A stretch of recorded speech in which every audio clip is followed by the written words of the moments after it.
The funeral pyre crackled against the gray morning sky, and Dominic couldn't feel the heat. He'd been numb since they pulled Catherine's body from the river 3 days ago. Around him, 200 wolves stood in silence, their heads bowed as smoke carried his mate's ashes toward the clouds. He should say something. The pack expected words from their alpha king. But his throat had closed up hours ago, and all he could do was stare at the flames and remember how Catherine laughed. A small hand tugged at his sleeve. Dominic looked down. Lily Patterson stood beside him, her dark eyes too serious for a 5-year-old. She'd lost both parents in a rogue attack last winter, and Catherine had taken a special interest in her, bringing her cookies and reading her stories. The little girl wore a black dress someone had found for her, too big in the shoulders. "Sir?" Her whisper cut through the crackling fire. "I need to tell you something. About the Luna." Dominic's beta, Marcus, stepped closer. "Not now, sweetheart. The Alpha King needs. It's important." Lily's fingers tightened on Dominic's sleeve. "I saw what happened. I saw that boy push her into the river." The world stopped. Dominic dropped to one knee, bringing himself eye level with the child. His heart hammered against his ribs. "What did you say?" "The boy who brings you coffee every morning." Lily's voice trembled, but her gaze stayed steady. "He pushed the Luna. I saw him." Marcus made a choking sound. Around them, wolves shifted uncomfortably, pretending not to listen while hanging on every word. "Lily." Dominic kept his voice gentle, though his hands shook. "Are you sure?" She nodded, and a tear slipped down her cheek. "I was picking flowers for the Luna. By the big rocks near the water. She liked the yellow ones." Another tear followed the first. They were talking loud. Arguing. Then he pushed her, and she fell in the water. She tried to swim, but the water was moving too fast. Dominic's vision grayed at the edges. He forced himself to breathe. "The boy, can you tell me what he looked like?" "Tall. Brown hair. He always smiles at me when he comes to your office." Lily wiped her nose with the back of her hand. "His name is Ethan. I heard you say it once." The ground seemed to tilt beneath Dominic's feet. "Ethan. Marcus's son." The young man Dominic had mentored for 3 years, who brought him coffee every morning and stayed late filing reports. Who'd helped search for Catherine's body, his face drawn with what Dominic had thought was genuine grief. "Alpha?" Marcus's voice came from very far away. She must be confused. Ethan would never. "Where's your son right now, Marcus?" Dominic stood slowly, his wolf rising beneath his skin. "At the pack house. He's been devastated by the Luna's death." Marcus stopped, his face going pale. "Dominic, you can't possibly believe." "I believe a child just told me she watched my mate drown." Dominic's voice came out flat and cold. "I believe she gave me details I never released to the pack. The yellow flowers, Catherine mentioned them to me the morning she died. Said she wanted to pick some after her run." He turned to Lily, who was shaking now. He pulled off his jacket and wrapped it around her small shoulders. "You did the right thing telling me. You're very brave." "I was scared," she whispered. He looked around after. "I hid behind the rocks. I thought he might hurt me too." Dominic's wolf snarled inside him, demanding blood. He shoved it down. "Did he see you?" "I don't think so.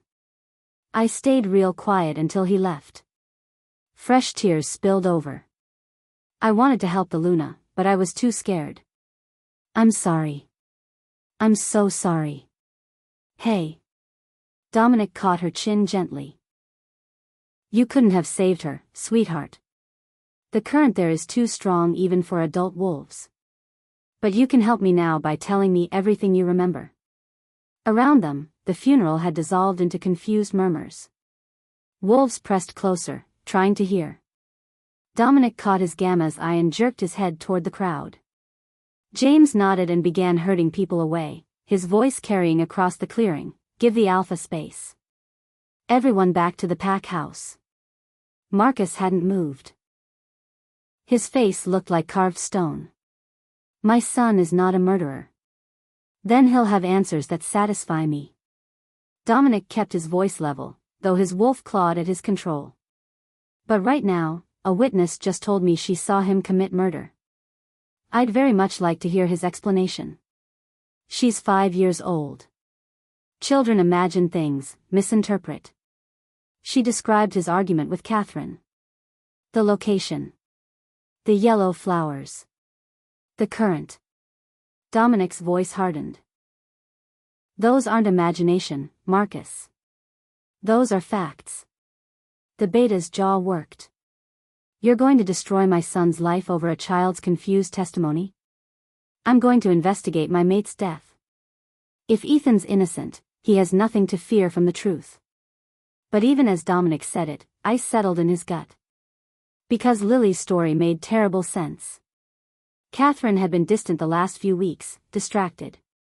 She'd mentioned wanting to talk to him about something but kept putting it off. Had she discovered something about Ethan? Something worth killing her over? He'd trusted Ethan completely. Let him into his office, his home, his confidence. The young man knew his schedule, his security protocols, his weaknesses. If Ethan wanted to hurt Catherine, if he'd been waiting for the right moment, Dominic had given him every opportunity.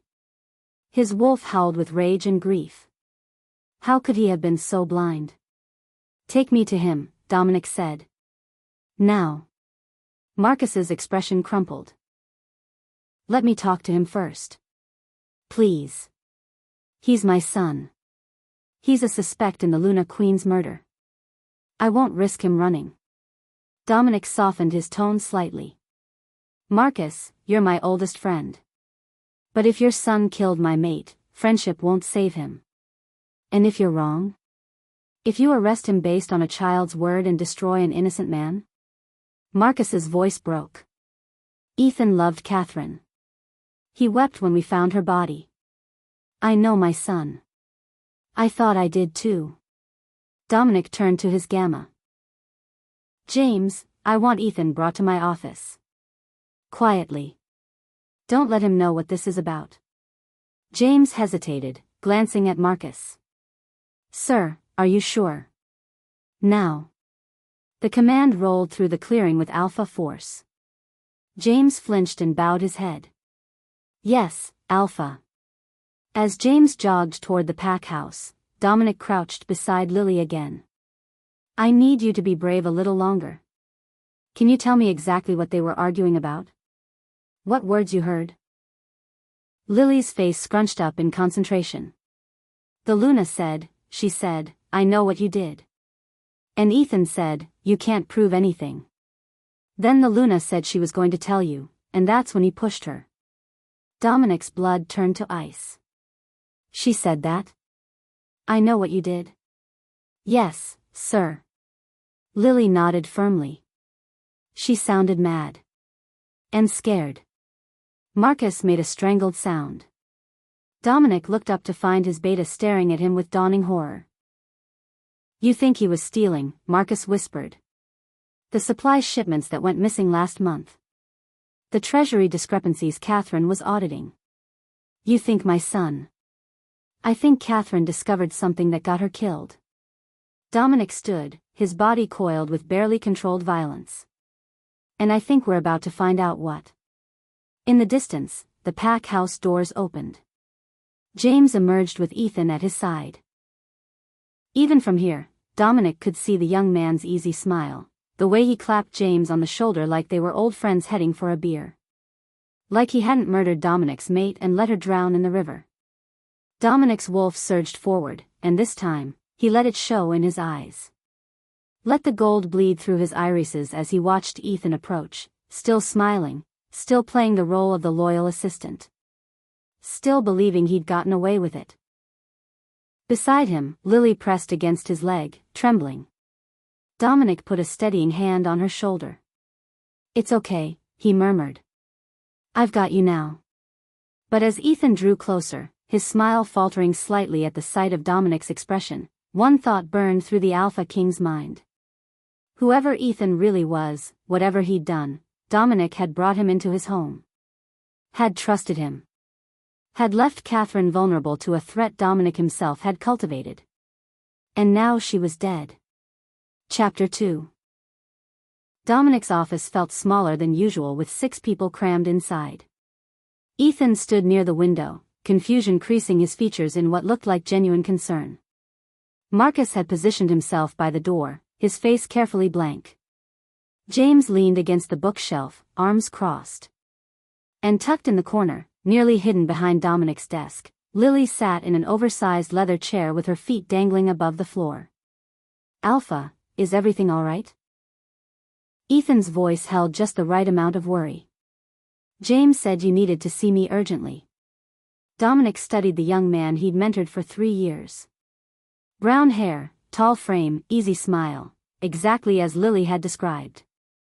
23 years old and already one of his most trusted assistants. Or so he'd thought. Sit down, Ethan. Something in Dominic's tone made Ethan's smile falter.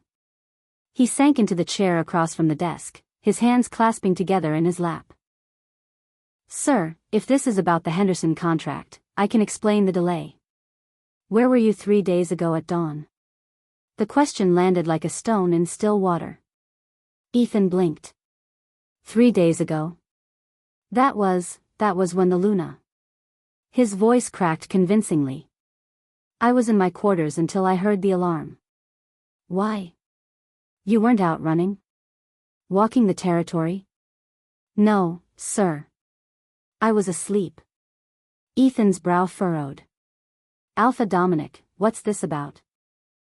Dominic leaned back in his chair, keeping his expression neutral even as his wolf raged beneath his skin. Someone saw you that morning. By the river. The room went silent. Ethan's confusion looked absolutely authentic, the slight widening of his eyes, the way his mouth opened and closed. If Dominic hadn't known better, he would have believed it completely. That's impossible, Ethan said slowly. I wasn't anywhere near the river. Whoever told you that is mistaken. Are you calling my witness a liar? No. No, sir, just confused, maybe? Ethan spread his hands. I loved the Luna. Everyone knows that. She was kind to me, treated me like family. I would never hurt her. Dominic let the silence stretch. Beside him, Lily made a small sound, not quite a whimper, but close. Ethan's gaze flickered toward the corner where she sat, then snapped back to Dominic. Is that? Ethan's voice changed, just slightly. Grew careful. Is the child your witness? Her name is Lily. Dominic kept his tone conversational. She was picking flowers that morning. Yellow ones, for Catherine. Ethan's face didn't change, but Dominic caught it, the barely perceptible tightening around his eyes, the slight tension in his shoulders. Fear, trying to hide behind confusion. Alpha, she's 5 years old. Ethan's voice held a note of reason, almost pleading. Children that age, they have active imaginations. They see something that scares them and their mind fills in details that aren't real. I'm sure she believes she saw me, but... She described what you were wearing, Dominic interrupted. Down to your shoes. She heard the church bells mark the time, 6:47 a.m. She quoted your exact words. He leaned forward.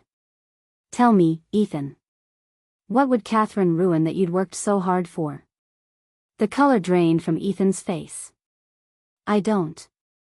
I never said that. I wasn't there. Then where were you? Marcus spoke for the first time, his voice rough with suppressed emotion. Give us something, son. Anything that proves you weren't by that river. Ethan looked at his father, and for just a moment, something flickered in his expression, calculation, weighing options. Then his face crumpled. I was alone in my room. I don't have an alibi. But Dad, you have to believe me. I didn't kill her. I couldn't. We'll need to search your quarters, Dominic said flatly. Of course. Search whatever you want. Ethan stood, his movements jerky. This is insane. A child's story and you're treating me like a criminal? Sit down. The Alpha command hit Ethan like a physical force. He dropped back into the chair, his wolf automatically submitting. Dominic felt a grim satisfaction at the young man's inability to resist. We're not done, Dominic said quietly. He gestured to James, who left the room and returned moments later with Catherine's private ledger. The one they'd found hidden in a locked drawer of her desk that morning. Dominic had read through it twice already, each page making his rage burn hotter. Catherine was investigating financial discrepancies in PAC funds, Dominic said, opening the ledger to a marked page. Over the past 18 months, someone embezzled nearly $2 million. Small transfers, carefully hidden, but Catherine was meticulous. She found the pattern. Ethan had gone very still. I handle filing and correspondence. I don't have access to PAC finances. No. Dominic turned the ledger around so Ethan could see Catherine's neat handwriting. But your family does. The Beta family oversees treasury operations. Marcus made a choked sound. Dominic hated doing this in front of his old friend, but there was no other way. The evidence was damning, and it all pointed toward Beta Thomas's accounts. My father would never, Ethan started. I'm not accusing Thomas. Dominic cut him off. These transfers were made using credentials that belonged to him, yes. But the money didn't go into his accounts. It went into several offshore holdings under a shell corporation. Catherine traced the ownership. He paused, letting the weight of his next words sink in. The corporation was registered in your name, Ethan. The room exploded. That's impossible. Ethan surged to his feet, only to be forced down again by Dominic's Alpha command. I never registered any corporation. Someone must have stolen my identity, forged. The signatures match, James interjected, his voice cold. We had them analyzed this morning. Ethan's face had gone from pale to gray. This is a setup. Someone's framing me. He looked desperately at his father. Dad, you know me. I wouldn't do this. Marcus stood frozen by the door, his expression shattered. Dominic could see the war raging behind his eyes. The father wanting to defend his son, the Beta knowing the evidence was overwhelming. Catherine confronted you, Dominic continued relentlessly. She told you she knew what you'd done. You panicked and pushed her into the river. No. Ethan's composure finally cracked. I wasn't there. I didn't steal anything, I didn't kill her.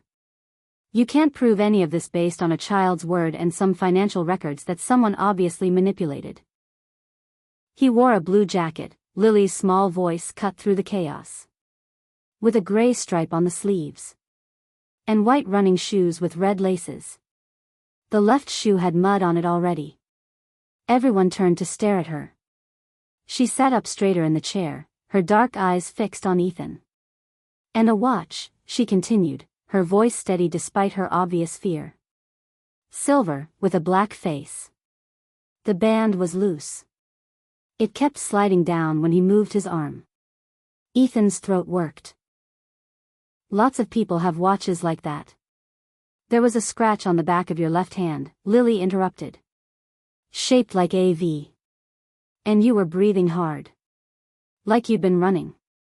She tilted her head, and Dominic recognized the look. She was pulling up a memory, seeing it play out in perfect detail behind her eyes. The Luna said, I know what you did, Ethan. I found the accounts. You said, you can't prove anything. She said, I have proof enough for the Alpha King. He trusted you. Then you said, you'll ruin everything I've worked for, and you pushed her. The silence that followed was absolute.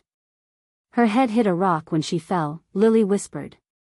I saw blood in the water. She tried to swim but she kept going under. You watched for 23 seconds. I counted. Then you ran away. Dominic's wolf howled for blood. 23 seconds. Ethan had watched Catherine drown for 23 seconds before fleeing. Jesus, Marcus breathed. Ethan, tell me she's wrong. Tell me this is all some horrible misunderstanding. But Ethan wasn't looking at his father anymore. He was staring at Lily with an expression that made ice crawl down Dominic's spine.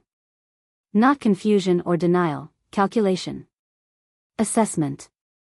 How could you possibly remember all that? Ethan's voice had gone flat, empty of emotion. You're 5 years old. I remember everything, Lily said simply. Everything I see, I remember forever. The Luna told me it was a gift. Dominic's blood ran cold. Of course. An eidetic memory. It was rare among wolves, he'd only met 2 others in his lifetime who possessed it. But it explained why Lily's account was so detailed, so precise. She wasn't guessing or imagining. She was remembering with perfect clarity. Which meant Ethan now knew he had a witness who would never forget, never doubt, never fail to identify him. A witness who could destroy him with absolute certainty. Lily, Dominic said carefully, keeping his voice calm while his heart hammered, has anyone else talked to you about what you saw? She shook her head.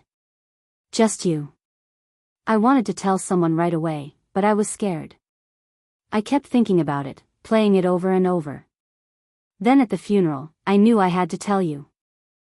Playing it over, Ethan repeated. His expression had gone blank, carefully neutral. You mean, you can replay memories? Like watching a recording? Lily nodded, not understanding the danger. But Dominic understood. He could see it in Ethan's eyes, the realization that Lily wasn't just a child who might forget or recant. She was permanent, irrefutable evidence. I think we're done here, Dominic said abruptly. He looked at James. Escort Ethan to the holding cells. He's not to communicate with anyone. Marcus, I need you to. I want a lawyer, Ethan interrupted.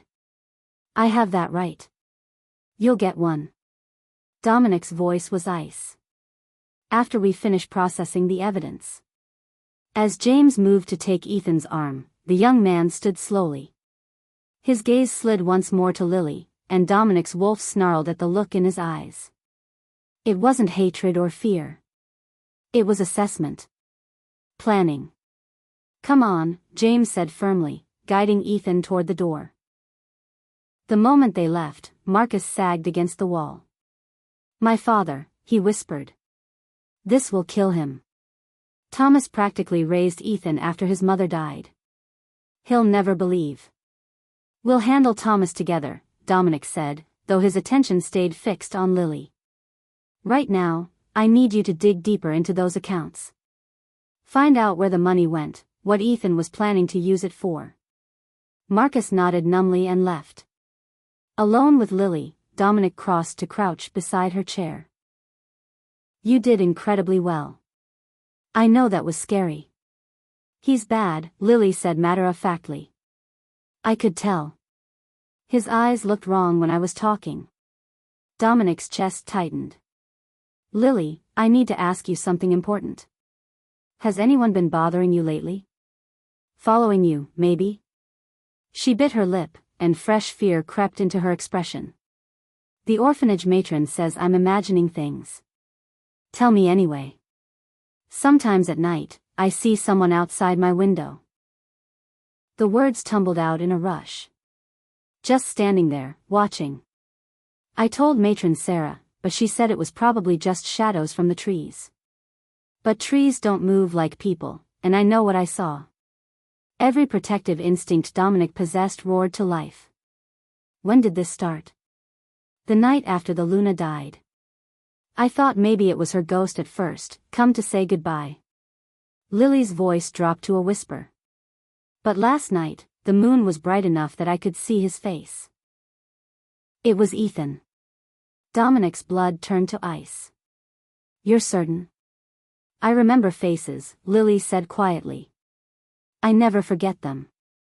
Of course she didn't.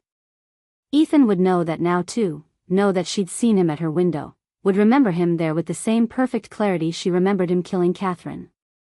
Which meant Lily was in immediate danger. Dominic pulled out his phone and dialed his head enforcer. Marcus, I need a protection detail on Lily Patterson immediately. 4 guards, rotating shifts. She doesn't leave their sight. What's happened? Marcus's voice sharpened. Ethan's been watching her. At the orphanage, through her bedroom window. He knows she can identify him with absolute certainty, and now he knows she has an eidetic memory. Dominic's hand shook with barely controlled rage. He's going to try to silence her. I'll have a team there in 5 minutes. Dominic hung up and met Lily's frightened eyes. Pack your things. You're not going back to the orphanage. Where will I go? Here. To the Pack house. I'll have a room prepared for you near my quarters. He gentled his voice. I won't let anything happen to you, Lily. I promise. She studied him with an unchildlike solemnity. The Luna said you keep your promises. She said you were the best man she knew. The grief hit Dominic like a physical blow. Catherine had believed in him, trusted him to keep the Pack safe. And he'd failed her by bringing her killer into their home, into their lives. But he wouldn't fail Lily. Not this child who'd already lost so much and now carried the burden of Catherine's final moments in her perfect, unchangeable memory. Your Luna was right, he said softly. And I promise you, we will get justice for her. Lily nodded, then surprised him by slipping her small hand into his. I'm glad I told you. Even though I'm scared. Being brave doesn't mean not being scared, Dominic told her. It means doing the right thing even when you are. As he led Lily out of his office towards safety, his mind was already racing ahead. Ethan would have to be held under maximum security. They'd need to accelerate the investigation, gather enough evidence to make the charges stick beyond any doubt. And Thomas, Beta Thomas, who'd been like a father to Dominic, would have to be told that his son was a murderer and a thief. The Pack would fracture. Lines would be drawn. Some would believe Ethan's denials, claim a child's testimony wasn't enough. Others would demand immediate execution. It was going to tear them apart. But as Lily's hand squeezed his, trusting and small, Dominic knew he had no choice. Catherine deserved justice. This brave little girl deserved protection. And the Pack deserved a leader who wouldn't look away from the truth just because it was painful. Even if that truth destroyed everything he'd built. Chapter 3. The room Dominic chose for Lily was 3 doors down from his own quarters, with windows that faced the inner courtyard where guards patrolled every hour. He'd had bars installed that afternoon, decorative iron scrollwork that looked pretty but would stop anyone from getting in or out. Lily stood in the doorway, clutching a small canvas bag that held everything she owned, and stared at the space with wide eyes. It's pink, she whispered. Catherine decorated it. Dominic's voice caught. She was hoping, we were trying for a pup of our own. She wanted to be ready. The room was perfect for a little girl, soft pink walls, white furniture with delicate carvings, shelves already lined with books and stuffed animals Catherine had been collecting. A rocking chair sat by the window, and Dominic could picture his mate there, humming softly as she waited for a child who would never come. Now that child would be Lily. Am I really going to live here? Lily set her bag down carefully, as if afraid she might break something. Yes. As of today, you're officially my ward. Dominic had pushed the paperwork through that afternoon, using his alpha authority to bypass the usual bureaucratic delays. That means you're under my protection. No one can hurt you now. Like being adopted? Exactly like that. He watched her trail her fingers over the bookshelf, her expression reverent. Everything in this room is yours, Lily. Catherine would have wanted you to have it.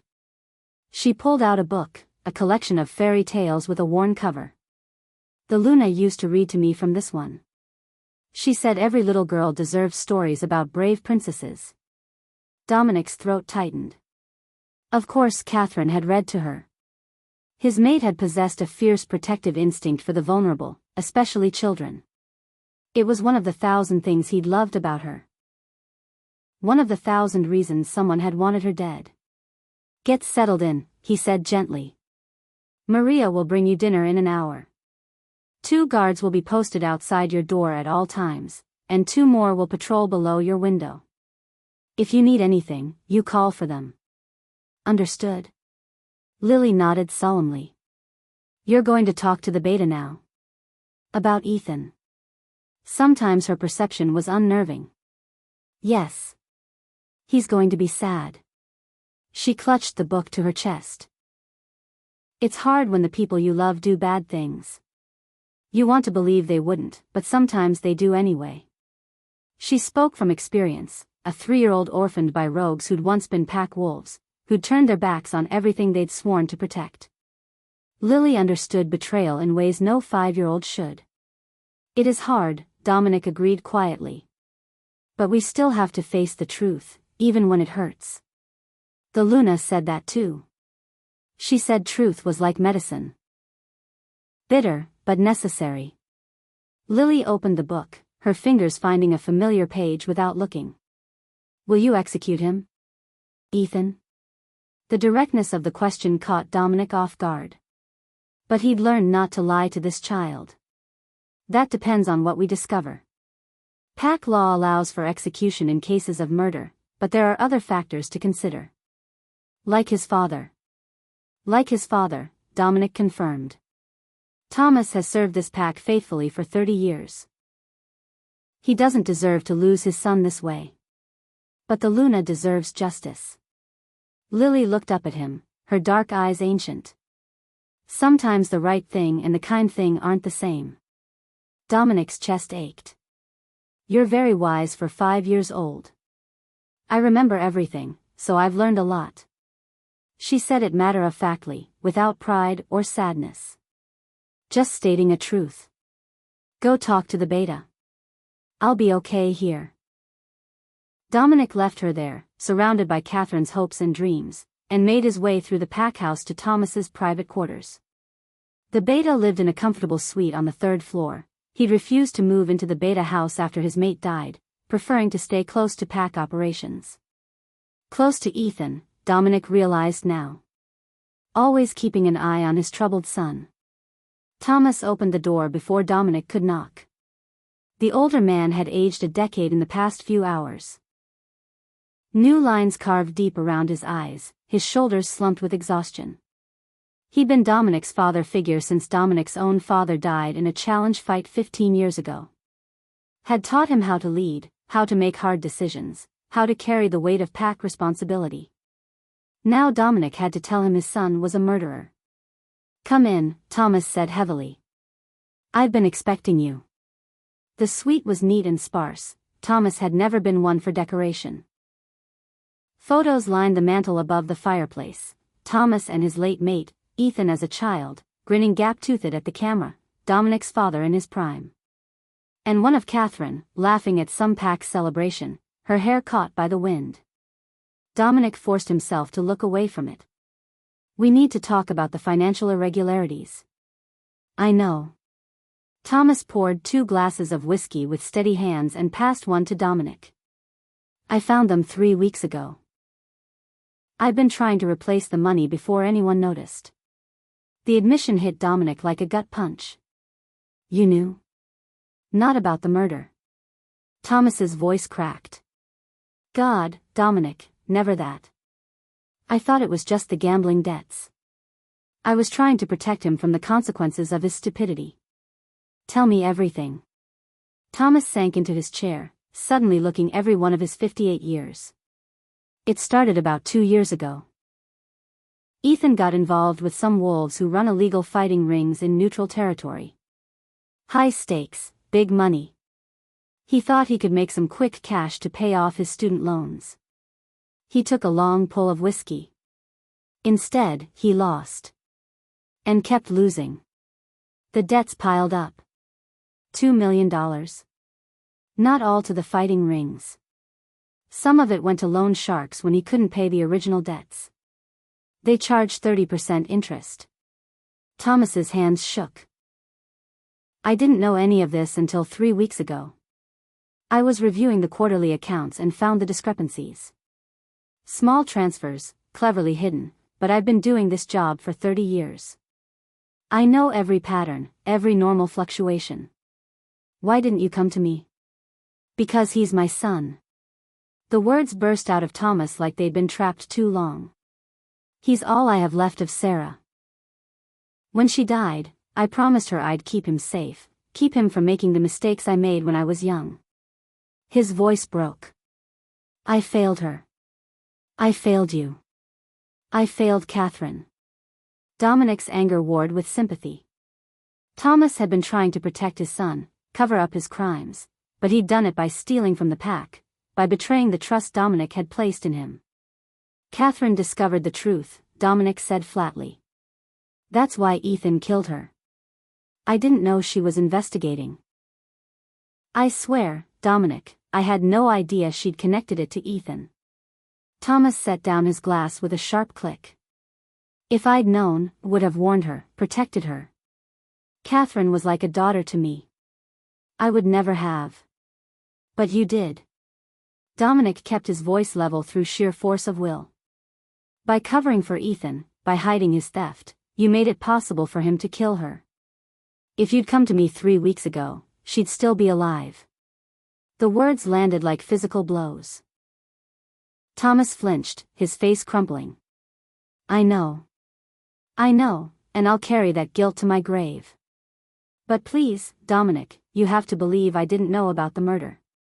When Catherine died, I thought it was an accident. Ethan was devastated, I saw his grief, it was real. Or he's a better actor than you realized. Thomas had no answer for that. Dominic stood and moved to the window, looking out over the packlands. Below, wolves went about their evening routines. Children playing in the courtyard, warriors heading to training, elders gathered on benches to gossip. Normal life, continuing on while everything fell apart. The money Ethan stole, Dominic said. Where is it now? Gone. Paid to the loan sharks and the fighting rings. I've been liquidating my personal assets to replace it. I have about 800,000 ready to transfer back. Thomas's voice was hollow. It'll bankrupt me, but I don't care. I just want to make this right. You can't make murder right. I know. But I can try to fix the theft. Thomas stood, his movements stiff. What will you do with him? Ethan? The question Dominic had been dreading. Pack law was clear, murder of the Luna was punishable by death. But Ethan was the Beta's son, and executing him would destroy Thomas and potentially split the pack's loyalty. That depends on what else we learn, Dominic said finally. Right now, he's in holding. Marcus is conducting a full investigation. Marcus. Thomas's expression twisted with fresh pain. His father's investigating his brother's crime. This will destroy our family. Marcus and Ethan shared the same father but had different mothers. Thomas had taken a second mate after Sarah's death, though that relationship had also ended in tragedy. The family dynamics were complicated, made worse by the 15-year age gap between the brothers. Marcus is doing his duty, Dominic said quietly. As you should have done 3 weeks ago. The rebuke hung in the air between them. Thomas's shoulders sagged further, but he nodded. You're right. I put my son above my pack. Above my Luna. He met Dominic's eyes, his own wet with unshed tears. I've betrayed everything I stand for. I'll resign as Beta, effective immediately. No. Thomas blinked. What? I need you in place for now. The pack is on edge, they know Ethan's been arrested, but most don't know why yet. If you resign suddenly, it'll cause panic. Dominic's voice hardened. You'll continue your duties until I decide how to handle this situation. And you'll replace every cent of that stolen money within the week, or I'll seize your assets to do it myself. Of course. Anything. Thomas straightened slightly, grasping at the chance to prove his loyalty. Thank you, Dominic. I won't let you down again. You already have. Dominic headed for the door, then paused. Thomas, I need you to understand something. Ethan murdered Catherine. He watched her drown and did nothing. Whatever happens to him now, he brought on himself. And if you try to interfere with justice, I'll have no choice but to view you as complicit. The old beta's face went gray, but he nodded. I understand. Dominic left him there and made his way to the holding cells in the packhouse basement. The secure wing was small, they rarely needed it, pack justice usually being swift and decisive. But for cases requiring investigation, they had 6 reinforced cells designed to hold even the strongest wolves. Ethan occupied the furthest one, pacing like a caged animal. He looked up when Dominic approached, his expression shifting rapidly from fear to defiance to something that might have been calculation. Alpha. Ethan moved to the bars. This is insane. You're holding me based on a child's fantasy. Your father confessed to covering up your theft. Dominic watched Ethan's face pale. $2 million, Ethan. Gambling debts and loan sharks. Thomas was trying to replace the money to protect you. Ethan's throat worked. He had no right to tell you that. Those debts are my private business. You stole from the pack. That makes it everyone's business. Dominic stepped closer to the bars. Catherine found out. That's why you killed her. I didn't. Stop lying. Dominic's command cracked through the space like a whip. We have the financial records. We have a witness who remembers every detail. We have your father's confession. It's over, Ethan. The only question now is whether you want to die quickly or slowly. The threat wasn't empty. Pack law gave the Alpha King broad authority in cases of Luna murder, including the right to order extended execution, death by silver poisoning, which could take days of agony. Ethan seemed to realize this. His defiance crumbled, replaced by desperate fear. Please. I didn't mean to kill her. It was an accident, we argued, I pushed her, but I didn't mean for her to die. I panicked. You watched her drown for 23 seconds. Dominic's voice could have cut glass. That's not panic. That's murder. I'm sorry. Tears streamed down Ethan's face now. God, I'm so sorry. I never wanted any of this. The debts just kept growing, and I couldn't see any way out. When Catherine said she was going to tell you, I just snapped. Wrong answer. Dominic turned away. You had 1,000 choices. You chose murder. Wait. Ethan grabbed the bars. Wait, please. There's more. I wasn't working alone. Dominic froze. Slowly, he turned back. Explain. The debts, someone else paid them off. All of them, including the interest. Ethan spoke rapidly now, the words tumbling out. After Catherine died. They transferred the money to the loan sharks and told me I was clear. Who? I don't know their name. Everything was done through intermediaries. Ethan's knuckles whitened on the bars. But they contacted me a week before Catherine died. Said they knew about my debts, knew Catherine was investigating. They offered me a deal, get rid of Catherine, and they'd clear everything. Ice crawled down Dominic's spine. You're saying someone hired you to kill my mate? They didn't hire me, exactly. More like, gave me motivation and opportunity. They told me when Catherine would be alone, which route she'd take on her morning run.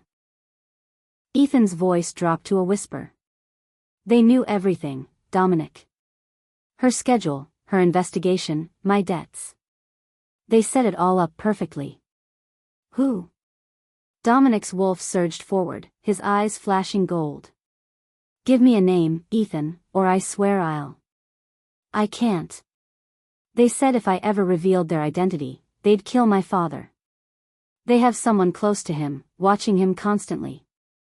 If I talk, Thomas dies. Fresh tears tracked down Ethan's face. I know I deserve to die for what I did. But please, don't make my father pay for my sins. Dominic stared at the broken man before him, his mind racing. If Ethan was telling the truth, and the terror in his eyes suggested he was, then Catherine's murder wasn't just about embezzlement and panic. It was planned. Orchestrated. Someone had wanted her dead and had used Ethan as their weapon. Before Dominic could respond, alarms blared through the pack house. His phone exploded with notifications. Marcus's voice crackled over the security channel. All units, we have a breach on the 3rd floor. Lily's room. Repeat, Lily's room has been compromised. Dominic's blood turned to ice. He was running before the words fully registered, taking the stairs 3 at a time, his wolf howling for blood. The guards outside Lily's door were sprawled unconscious when he arrived.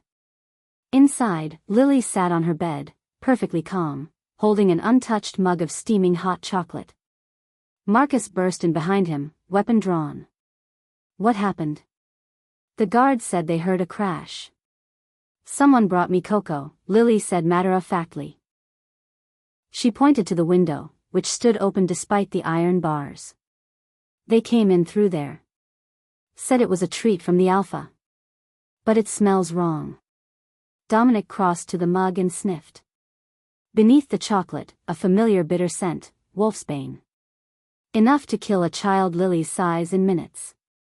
They tried to poison you, he said, his voice deadly calm even as rage consumed him. I know. That's why I didn't drink it. Lily tilted her head. I saw their shoes when they ran away.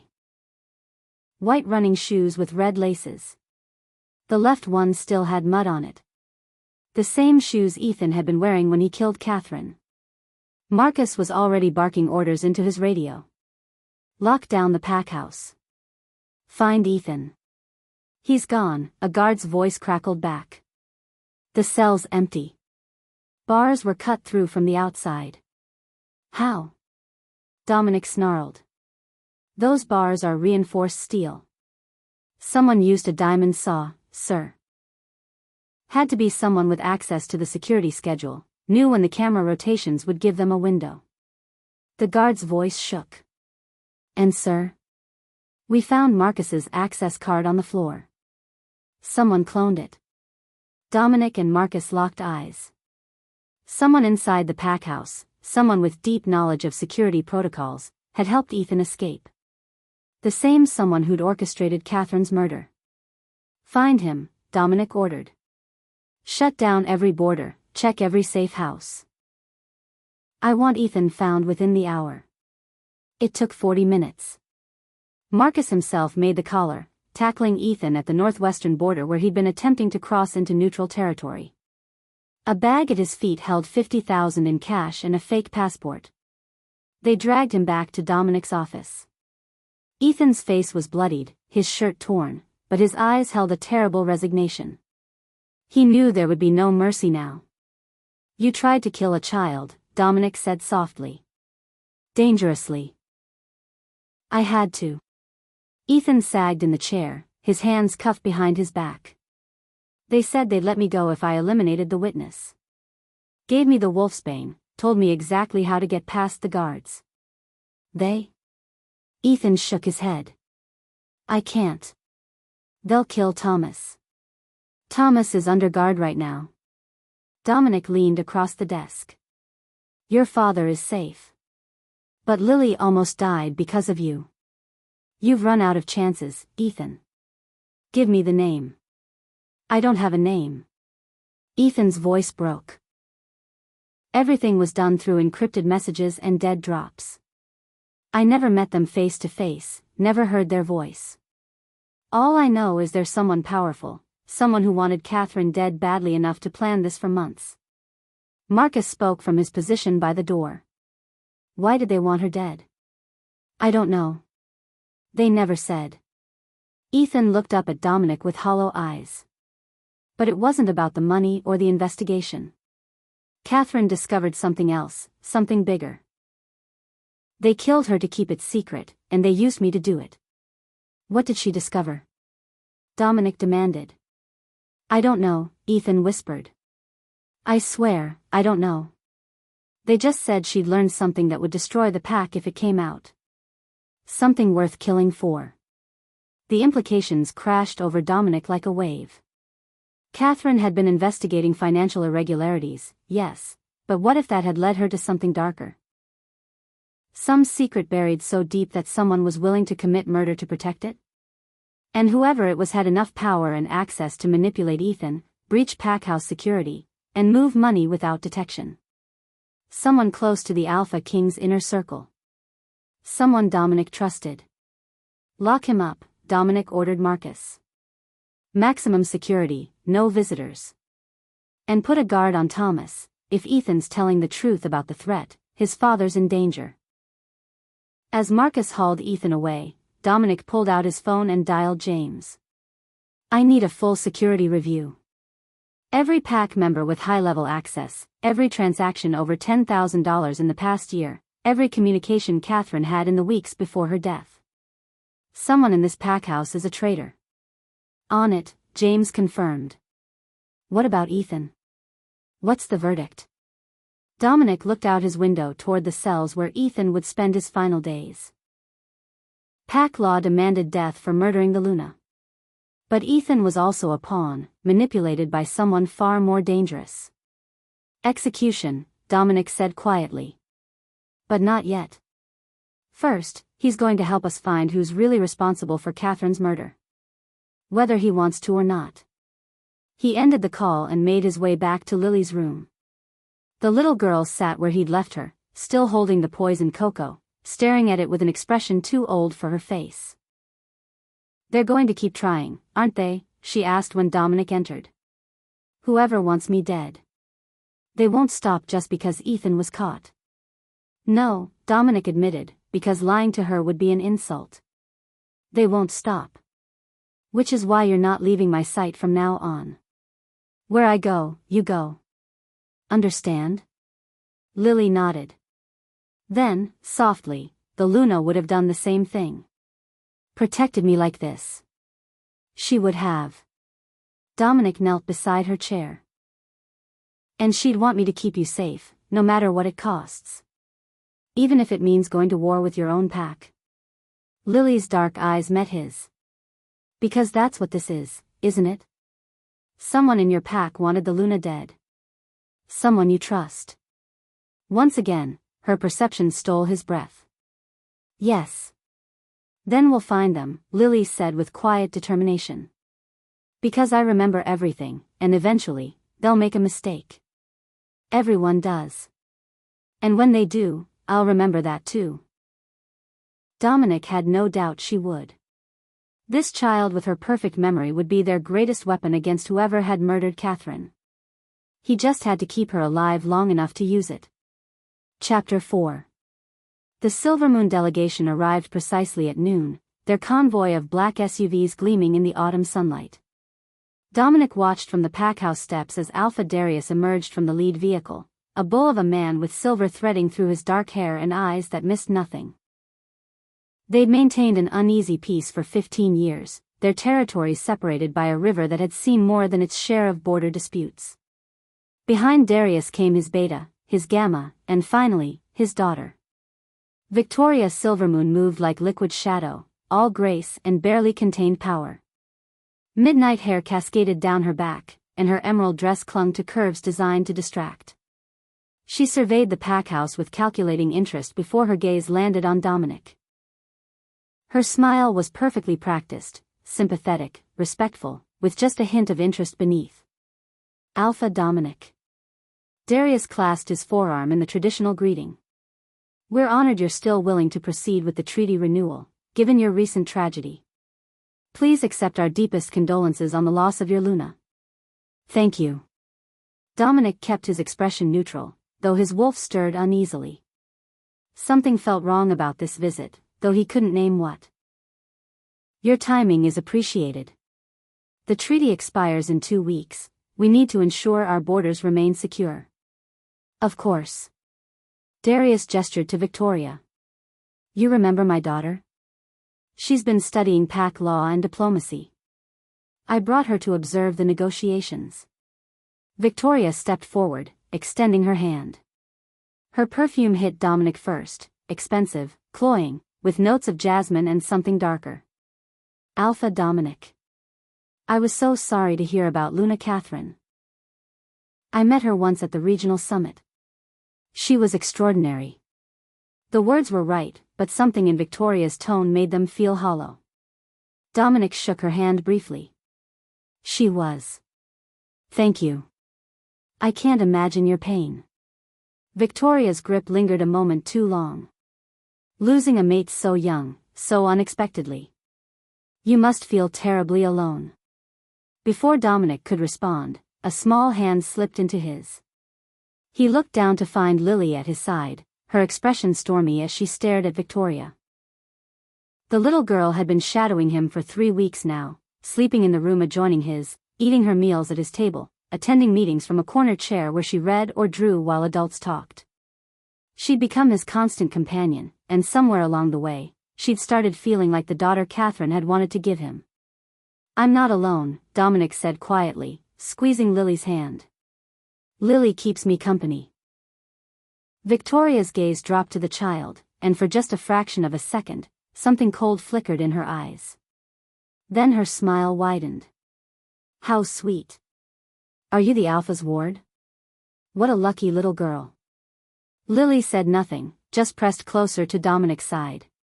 Her nose wrinkled slightly, as if she'd smelled something unpleasant. Shall we get your delegation settled? Dominic addressed Darius, ignoring Victoria's attempt to engage further. We've prepared the guest wing. Dinner will be served at 7, and we can begin formal negotiations tomorrow morning. Perfect. Darius signaled his people to follow. We appreciate your hospitality. As the Silvermoon wolves filed into the pack house, Victoria maneuvered herself beside Dominic. Perhaps you could give me a tour later? I'd love to see the territory. I've heard your lands are the most beautiful in the region. My head enforcer, Marcus, can arrange that. Dominic kept his tone polite but firm. I have pack business to attend to. Of course. Victoria's smile never wavered. Another time, then. She swept past, leaving a trail of that heavy perfume in her wake. Lily tugged on Dominic's hand, pulling him down so she could whisper in his ear. She smells like the letter. Dominic froze. What letter? The one Marcus found in Ethan's room. The burned one. Lily's voice dropped lower. It had perfume on it. The same smell as her. Ice crawled down Dominic's spine. Marcus had indeed found a partially burned letter during his investigation of Ethan's quarters, expensive paper, mostly destroyed, but the fragments that remained suggested romantic correspondence. The perfume had been distinctive enough that Marcus had noted it in his report, though they'd never been able to trace it. Until now. Are you certain? Dominic kept his voice casual, though his wolf had gone on high alert. Lily nodded firmly. I remember smells just like I remember everything else. It's exactly the same. Dominic straightened slowly, his mind racing. Victoria and Ethan? The timeline fit. Ethan had made several trips to neutral territory over the past year, supposedly meeting with suppliers for pack equipment. Had he been meeting Victoria instead? And if so, what did that mean for Catherine's murder? Come on, he said quietly to Lily. We need to talk to Marcus. They found the head enforcer in his office, reviewing security protocols for the Silvermoon delegation's stay. Marcus looked up as they entered, his expression immediately sharpening at whatever he saw in Dominic's face. Problem? The perfume from Ethan's letter. Lily says Victoria Silvermoon is wearing it. Marcus went very still. You're certain? I remember everything, Lily said, her tone matter-of-fact. It's the same smell exactly. Sweet flowers and something dark underneath. Like rotting fruit. Marcus pulled out his files and extracted the evidence bag containing the letter fragments. He opened it carefully, letting the faint scent escape. Lily leaned forward and sniffed, then nodded decisively. Same. Jesus. Marcus ran a hand through his hair. If Victoria was involved with Ethan, if she was the one who orchestrated Catherine's murder, it would explain everything. Dominic began pacing, pieces clicking into place. Ethan said someone promised to clear his debts if he killed Catherine. Someone who wanted her dead for reasons beyond the financial investigation. Victoria would have motive. With Catherine gone, I'm unmated. Available. She wants to be Luna Queen, Marcus said flatly. Queen of the most powerful pack in the region. Silvermoon is strong, but your territory and pack are twice their size. A mating alliance would give Victoria everything she wants. And Ethan? Dominic's voice hardened. What did she promise him? A high position in the merged packs, probably. Beta, maybe, or head enforcer. Marcus's expression was grim. She used him. Made him think he was part of some grand plan, when really he was just a convenient weapon. Dominic stopped pacing and looked at the letter fragments. Can we prove any of this? Not without Ethan confirming it. And he's been silent for 3 weeks. Marcus had interrogated Ethan repeatedly since the poisoning attempt, but the younger man had refused to give up his co-conspirator's identity. The threat against his father had kept him quiet, even facing execution. Maybe it's time to tell him the threat is gone, Dominic said slowly. If Victoria is here, she can't have someone watching Thomas constantly. She's exposed. It's worth a try. Marcus stood. But we need to be careful. If Victoria realizes we're onto her, she'll either disappear or escalate. And accusing an alpha's daughter without concrete proof could start a war between our packs. I know. Dominic's jaw tightened. We need Ethan's testimony, and we need evidence that directly ties Victoria to the conspiracy. Until we have both, we play along. Lily had been quiet during this exchange, but now she spoke up. You should ask Ethan about the phone calls. He got 3 of them the week before he killed the Luna. Always at night, always outside where no one could hear. He thought he was being sneaky, but I was watching from my window at the orphanage. I could see him pacing in the courtyard, talking to someone who made him angry and scared at the same time. Both men stared at her. Dominic crouched down to her level. Lily, why didn't you mention this before? You didn't ask about phone calls. You asked about the river. She said it so logically, so reasonably, that Dominic couldn't even be frustrated. Of course she only answered the specific questions posed to her. Her mind worked with literal precision. Can you remember exactly when these calls happened? Marcus pulled out his notebook. Lily closed her eyes, and Dominic could almost see her replaying the memories behind her eyelids. The first was on October 3rd at 10:47 p.m. The second was October 7th at 11:23 p.m. The third was October 10th at 10:15 p.m. Catherine had died on October 11th. Marcus was already on his phone, calling the PAC's tech specialist. I need you to pull Ethan's phone records for the first 2 weeks of October. Look for incoming calls on those specific dates and times. He rattled off Lily's information, then hung up. We'll have the records within an hour. Even if we prove Victoria called him, she can claim they were friends, or business acquaintances. Dominic's frustration bled through. We need her at the river. We need proof she was there when Catherine died. She wasn't at the river, Lily said. I only saw Ethan. Dominic's hope deflated. You're sure? Lily started to nod, then paused. Her brow furrowed in concentration. Wait. There was someone else. In the trees, further back. I didn't see their face, they were too far away, and I was watching Ethan and the Luna. But someone was there. Watching. Every hair on Dominic's body stood up. Man or woman? I couldn't tell. They were wearing dark clothes, and the trees cast shadows. Lily's eyes had gone distant, replaying the memory with perfect clarity. But they stayed the whole time. Watched Ethan push the Luna, watched her drown, watched him run away. Then they left too, going the opposite direction. Could you identify them if you saw them again? Marcus asked urgently. Even partially? Maybe. If I saw them wearing the same clothes, standing the same way. Lily opened her eyes. And I remember the perfume. The wind shifted right before they left, and I smelled it. The same smell as the letter. The same smell as Victoria. The room went silent. That's not enough for proof, Marcus said finally. A child's testimony about perfume and a distant figure in shadows? No court would. I don't need a court, Dominic interrupted, his voice deadly soft. I need the truth. And I need Victoria to reveal herself. How? Dominic smiled, and it wasn't pleasant. By giving her exactly what she wants. My attention, my trust, my apparent interest in a new mate. His wolf snarled at the idea, but he pushed it down. If she thinks she's winning, she'll get confident. Overconfident. She'll make a mistake. That's dangerous, Marcus warned. If she's willing to murder once, she'll do it again.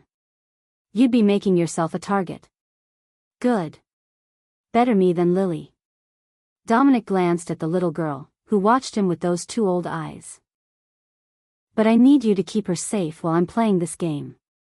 Victoria already tried to poison her once.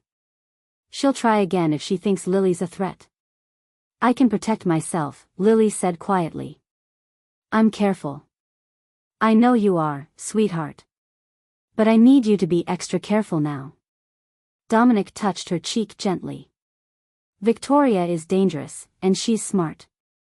She's been planning this for months, maybe longer. She won't hesitate to hurt you if she thinks you're in her way. She already wants to hurt me. I can tell by how she looks at me. Lily leaned into his touch. Like I'm something inconvenient. Something that needs to be removed. The casual way she said it broke Dominic's heart. This child had lost her parents to violence, witnessed a murder, survived a poisoning attempt, and now faced another threat, all before her 6th birthday. She should be worried about dolls and fairy tales, not assassination attempts and pack politics. I won't let anything happen to you, Dominic promised. You're mine now, Lily. My ward, my responsibility. Anyone who wants to hurt you has to go through me first. And me, Marcus added firmly. Catherine would have wanted you protected. So that's what we'll do. Lily's eyes grew suspiciously bright, but she blinked the tears back. Okay. What do you need me to do? Keep watching, Dominic said. Keep remembering. And if you see or smell anything that connects to that day at the river, you tell me immediately. Even if it seems small or unimportant. Everything matters now. She nodded solemnly. A knock at the door interrupted them. James stuck his head in.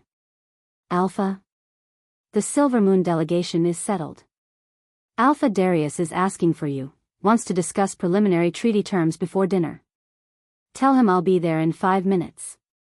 As James withdrew, Dominic looked at Marcus. Get those phone records. Interview Ethan again, tell him Thomas is safe, tell him we know about Victoria, tell him whatever you need to get him talking. We need his testimony. What about Victoria herself? Leave her to me. Dominic's expression hardened. It's time to set the trap. Dinner that evening was an elaborate affair, the formal dining room set with the pack's finest china, candles flickering on every surface, and enough food to feed 50 wolves. The Silvermoon delegation occupied one side of the long table, Dominic's inner circle the other, with Dominic and Darius at opposite ends like rival kings. Victoria had positioned herself strategically. Not directly beside Dominic, which would have been too obvious, but close enough to engage him in conversation while appearing coincidental. She'd changed into a different dress, this one midnight blue and even more revealing than the last. Her perfume had been reapplied liberally.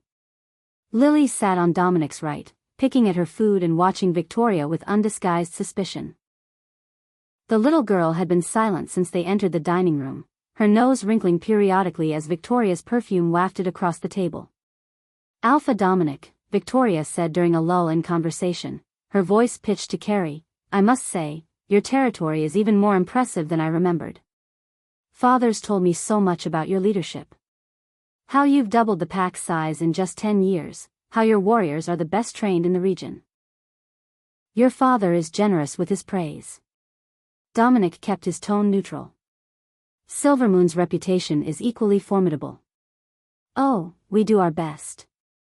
But we could learn so much from your methods." Victoria leaned forward slightly, and Dominic forced himself not to recoil. "Perhaps during my stay, you could show me your training facilities. I've been studying combat strategy, and I'd love to see your techniques firsthand." "I'm sure Marcus would be happy to arrange a demonstration," Dominic deflected. "I was hoping you might personally." "She doesn't like you," Lily interrupted, her child's voice cutting through Victoria's practiced seduction like a knife. The table went silent. Victoria's smile froze. "I beg your pardon?" "The Luna." Lily looked at Victoria with those unsettling dark eyes.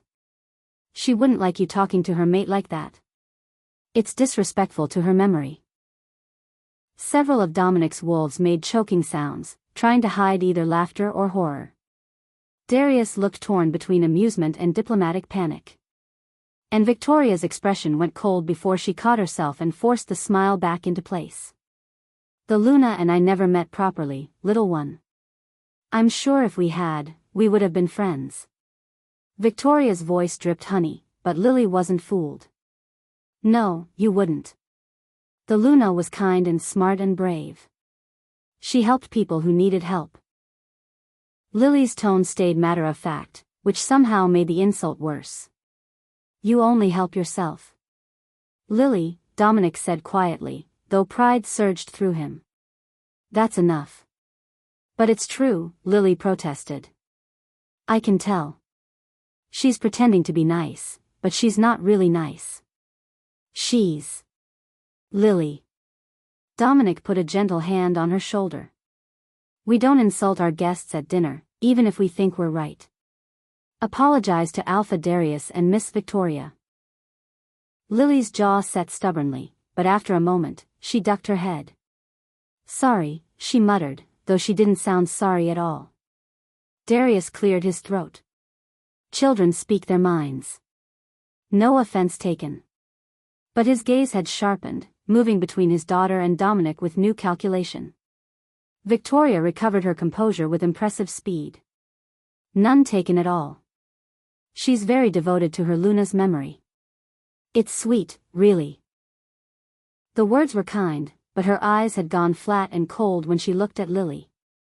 Though perhaps someone should teach her better manners before she embarrasses her new guardian in more important settings.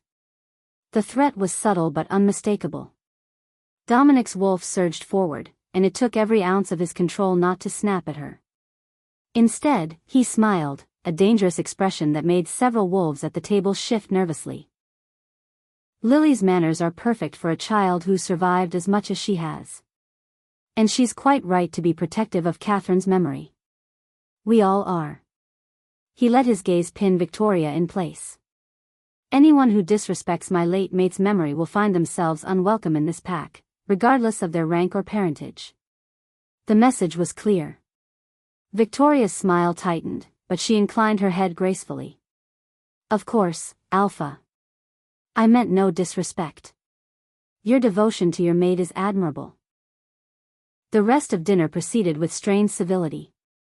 Victoria made no more overtures, instead engaging Darius's beta in conversation about neutral topics. But Dominic caught her watching him when she thought he wasn't looking, her expression calculating. And once, when Lily excused herself to use the restroom with her ever-present guards, Dominic saw Victoria's gaze follow the little girl with such cold hatred that his blood ran cold. She knew. Somehow, Victoria knew that Lily was the real threat. Which meant they were running out of time. After dinner, as the Silvermoon delegation retired to their quarters, Marcus pulled Dominic aside. His expression was grim. "We got the phone records. 3 calls from a burner phone, exactly when Lily said." The phone pinged off a tower near the Silvermoon border. That's not proof, Dominic said. Could be anyone. Wait. Marcus handed him a tablet. We also pulled security footage from the Pack store for the week before Catherine's death. Look who was shopping there on October 2nd. Dominic stared at the screen. There was Victoria, browsing the shelves, her face partially obscured by sunglasses. And in her basket, a distinctive brand of coffee that Ethan brought to Dominic's office every morning. She was here, Dominic breathed. In our territory, meeting with Ethan, planning the murder. There's more. Marcus swiped to another image. This is from the neutral territory border crossing, the morning Catherine died. 7 a.m., less than 15 minutes after the murder. Victoria again, this time in dark running clothes, her hair pulled back. Leaving Dominic's territory. Returning home after watching Catherine drown. Got you, Dominic whispered. But Marcus's expression stayed grim. It's circumstantial. A good lawyer could explain all of it. The phone calls were wrong numbers. She was visiting the Pack store as a diplomatic courtesy. She went for an early morning run. Without Ethan's testimony directly implicating her, we can't prove murder. Then we get Ethan to talk. I tried. He's still terrified for Thomas. Marcus hesitated. But there might be another way. If we can get Victoria to confess, to say something incriminating where Lily can hear it with that perfect memory of hers. A trap, Dominic said slowly. We make Victoria think she's won, get her alone with Lily, and record what she says. It's dangerous. Everything about this is dangerous. Dominic's jaw set. But Catherine deserves justice. And I won't let Victoria get away with murder just because she's an alpha's daughter. Marcus nodded slowly. Then let's set the trap. But Dominic, if this goes wrong, if Victoria realizes what we're doing, she'll either disappear or start a war between our packs. I know. Dominic looked toward the guest wing where Victoria slept, probably dreaming of the crown she thought she'd won. But she made one critical mistake. What's that? She underestimated a 5-year-old girl with a perfect memory and absolutely no fear. Dominic's smile was sharp and cold. And that mistake is going to cost Victoria everything. Chapter 5. Dominic sat in his office at midnight, staring at the evidence spread across his desk, when a soft knock interrupted his brooding. Before he could answer, the door cracked open and Lily slipped inside, her small feet bare and her nightgown printed with stars. You should be asleep, he said gently, though he wasn't surprised. She had nightmares most nights, always the same one, Catherine drowning while Lily watched helplessly from behind the rocks. So should you. She padded across the room and climbed into the chair across from him, tucking her feet beneath her. You're thinking about how to catch Miss Victoria. It wasn't a question. Lily had an uncanny ability to read him, to sense his moods and intentions with a precision that sometimes unnerved him. I am, he admitted. We have evidence, but not enough. And without Ethan's testimony. You need her to confess. Lily studied the photos spread across his desk, Victoria at the Pack store, at the border crossing, the burned letter fragments. You need her to say out loud that she killed the Luna. Yes. But she's too smart for that. She won't confess unless she thinks she's completely safe. Then make her think she's won. Lily said it so simply, as if the solution was obvious. Make her believe you want to mate her.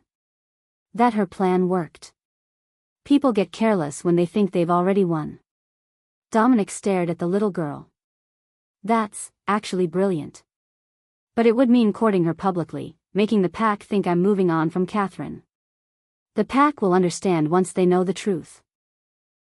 Lily's dark eyes were ancient in her young face. And Miss Victoria will get confident. She'll brag to her friends, maybe even visit Ethan to gloat. People who think they're clever always want to brag about it. How do you know that? I watch people. I remember everything they do, everything they say. I've learned a lot about how adults act when they think children aren't paying attention. She tilted her head. Adults forget that children see everything. We're too small to be threats, so people ignore us. It makes us good spies. A laugh startled out of Dominic, the first genuine one in months. You're terrifying, you know that? The Luna said that too. She said I was going to be formidable when I grew up. Lily's expression softened with grief. She was teaching me things. How to be strong, how to be smart. She said someone had to look after me properly. She was right. Dominic came around the desk and crouched beside Lily's chair. And now that job is mine. Which is why I'm not sure I should be involving you in dangerous politics. I'm already involved. Miss Victoria wants me dead. Lily's voice didn't waver. She knows I saw what happened. She'll keep trying to hurt me until she succeeds or until you stop her. So we might as well use me as bait to catch her. Absolutely not. Why? I'll be careful. And you'll protect me. She said it with such complete faith that Dominic's chest tightened. You promised the Luna you'd keep me safe. I trust you to keep that promise. Lily. Please. She leaned forward, her small hand finding his. Let me help catch the person who killed the Luna. She was kind to me. She was the only one who was, after Mama and Papa died. I want her to have justice. Dominic looked into those dark, determined eyes and saw a will as strong as any alpha's. Lily had survived horrors that would have broken adults. She'd watched her parents die, witnessed a murder, survived a poisoning attempt, and emerged harder and smarter and absolutely fearless. Catherine would have been so proud of her. All right, he said finally. But you follow my orders exactly. No improvising, no taking risks I haven't approved. And the moment I think you're in real danger, this stops. Agreed? Agreed.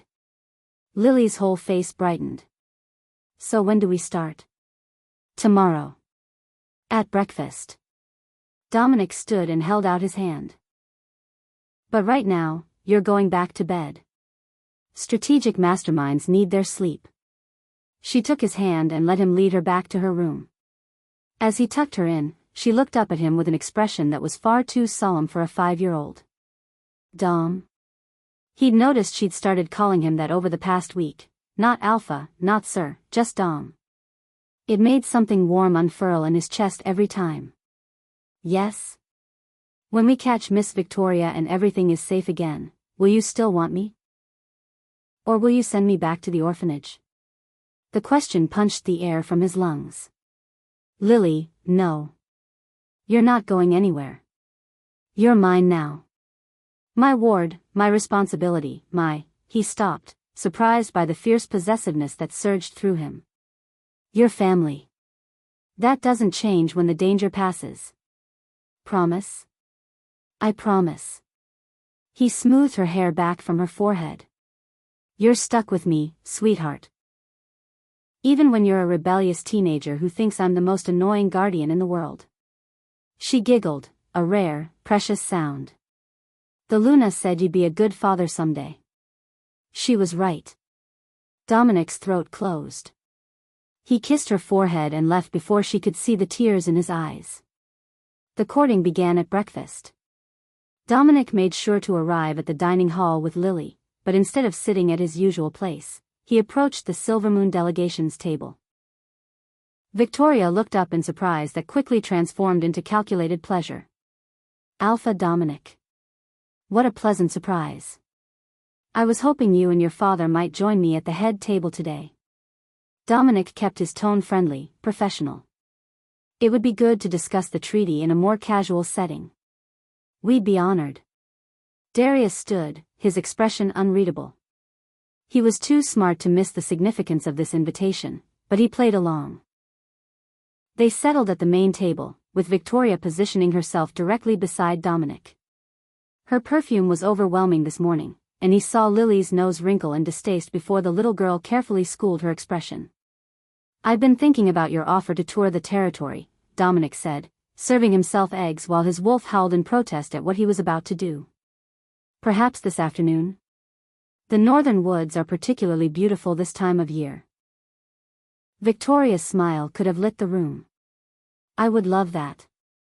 Across the table, Marcus's expression stayed carefully neutral, but Dominic caught the slight nod of approval.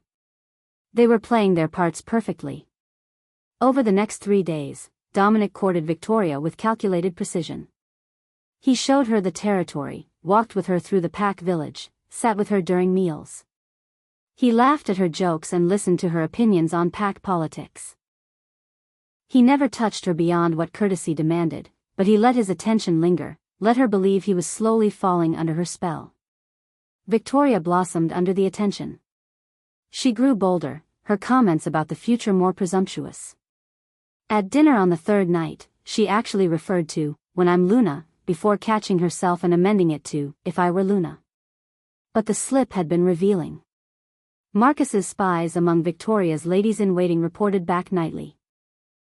Victoria had been bragging in private, telling her attendants that Dominic was completely enchanted and would propose within weeks. She'd even begun planning the mating ceremony, discussing which Pack laws she'd change once she had the authority. "She's getting sloppy," Marcus reported on the fourth evening, after the Silvermoon delegation had retired. "Arrogant.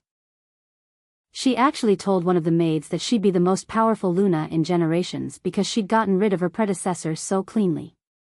"Did the maid testify to that?" Dominic asked sharply. "She will, if needed. But it's still just hearsay. Victoria can claim the maid misunderstood or fabricated it." Marcus rubbed his face. "We need something concrete. A recording, a written confession, something undeniable." "She'll visit Ethan soon," Lily said from her corner, where she'd been coloring. Both men had almost forgotten she was there. "She'll want to gloat. Tell him how well her plan worked." "The cells are monitored," Dominic said slowly. "Audio and video, though we don't advertise it. If Victoria visits Ethan and says something incriminating, we'd have her." Marcus's expression hardened. "We just need to give her a reason to go down there." "What if she thinks Ethan is breaking?" Lily suggested. "What if someone tells her that Ethan is about to confess, and she needs to keep him quiet?" Once again, Dominic found himself astounded by the child's tactical mind. That could work. "Marcus, have one of Victoria's maids overhear a conversation about Ethan agreeing to testify. Make it seem accidental." "Done." Marcus pulled out his phone. "I'll set it up for tomorrow night." The trap was set by noon the next day. One of Victoria's maids, a young she-wolf named Sarah who was loyal to Dominic's pack, accidentally walked past Marcus's office while he was having a deliberately loud conversation with James about Ethan finally agreeing to give up his co-conspirator's name. Within an hour, Victoria claimed a headache and retired early. Within 2 hours, she was slipping down to the holding cells. Dominic watched from his office via the security feed, Lily perched on his lap so she could see the screen. His wolf growled at letting Victoria anywhere near Ethan, but the guards had been instructed to allow her passage. Alpha Darius's daughter was technically within her rights to visit a prisoner if she claimed diplomatic interest. Victoria moved through the cells with the confidence of someone who believed she'd already won. She dressed down for the occasion, dark clothes, her hair pulled back, nothing that would draw attention. When she reached Ethan's cell, she waited until the guards had moved out of earshot before speaking. The audio quality was perfect. "You stupid, pathetic fool." Victoria's voice dripped venom. "You're going to testify? After everything I've done for you?" Ethan looked up from his cot, his expression haggard. "Victoria? What are you doing here?" "Saving you from yourself, apparently."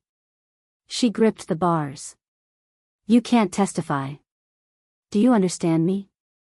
You keep your mouth shut, or what? You'll kill my father?" Ethan's laugh was bitter. "You've already tried to kill a child. What's one more murder to you? That brat saw us. She had to be dealt with." Victoria's face twisted with fury. "Just like Catherine had to be dealt with. Your mate was too smart for her own good, sniffing around the finances, asking questions. She would have exposed everything. You mean she would have exposed you? Ethan stood and approached the bars. You're the one who wanted the power, the crown. I was just your weapon. A weapon that's outlived its usefulness if you can't stay silent. Victoria's voice dropped dangerously low. Listen to me carefully, Ethan. You give them my name, and I will destroy everyone you love. Thomas, Marcus, every member of your family will suffer. I have resources you can't imagine, connections that span every major pack in the region. One word from me, and you'll start a war, Ethan interrupted. You think Dominic will let you walk away once he knows the truth? You think your father can protect you from a murder charge? My father doesn't know, and he never will. As far as everyone's concerned, you acted alone. A jealous assistant who wanted to eliminate Catherine so you could rise in the ranks. Victoria's smile was cruel. That's the story that makes sense. That's the story everyone will believe. Except for Lily. Ethan's voice was quiet. She saw everything. She remembers everything. You can't make her forget. No. But I can make her disappear. Victoria said it so casually, like she was discussing the weather. Children die in accidents all the time. Falls from windows, drowning in rivers, poisoned food. So tragic. So unavoidable. On the screen, Dominic saw Ethan's face go white with horror. You're insane. I'm ambitious. There's a difference. Victoria stepped back from the bars. Keep your mouth shut, Ethan. Take your execution with dignity, and I'll make sure your family is taken care of. But betray me, and I will burn your entire bloodline to ash. Are we clear? Ethan stared at her for a long moment, then slowly nodded. Crystal clear. Good. Victoria turned to leave, then paused and looked back over her shoulder. Oh, and Ethan? Thank you. You killing Catherine was the best gift you could have given me. In 6 months, I'll be Luna, queen of the most powerful pack in the region, and you'll be dead. But I'll think of you fondly. You were very useful. She walked away, her footsteps echoing in the stone corridor. Dominic stopped the recording and looked down at Lily, whose expression was fierce with vindication. Did we get her? We got her. Dominic's voice was soft with barely contained rage. She confessed to conspiracy to murder, to attempted murder of a child, and to threatening a pack member's family. That recording will stand up in any pack court in the country. So now what? Now we spring the trap. Dominic set Lily carefully on her feet and stood. Marcus, gather the council. We're convening an emergency tribunal. What about Victoria? Marcus asked. Let her think she's safe for a few more hours. Let her believe she's won. Dominic's smile was sharp as a blade. Then we'll show her exactly what happens to people who murder my mate and threaten my ward.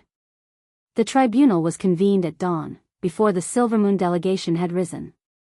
Dominic had invoked his right as Alpha King to hold an emergency session, citing evidence of a crime that threatened pack security.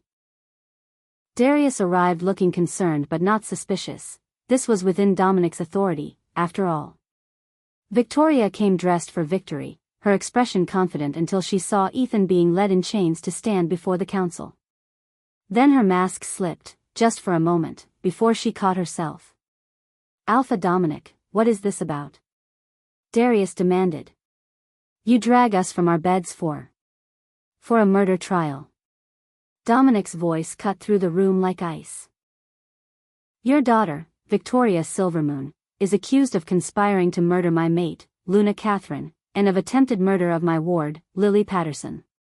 The room exploded in chaos. Darius roared with fury, Victoria went white with shock, and the assembled council erupted in shouts. Dominic let it go on for exactly 10 seconds before releasing an alpha command that slammed into everyone like a physical force. Silence. The room went still. You have proof of these accusations? Darius's voice shook with rage. You accuse my daughter of murder, you'd better have ironclad proof, or I have her confession. Dominic gestured to James, who queued up the recording. Recorded last night in the holding cells. Victoria visited Ethan to ensure his silence. She didn't realize she was being monitored. The recording played for the entire council. Victoria's voice filled the room, damning her with every word. The confession was comprehensive, detailed, and absolutely undeniable. When it ended, the silence was deafening. Darius looked like he'd aged 20 years. He stared at his daughter with an expression of utter devastation. Victoria. Tell me this isn't true. Victoria's face had gone from white to gray.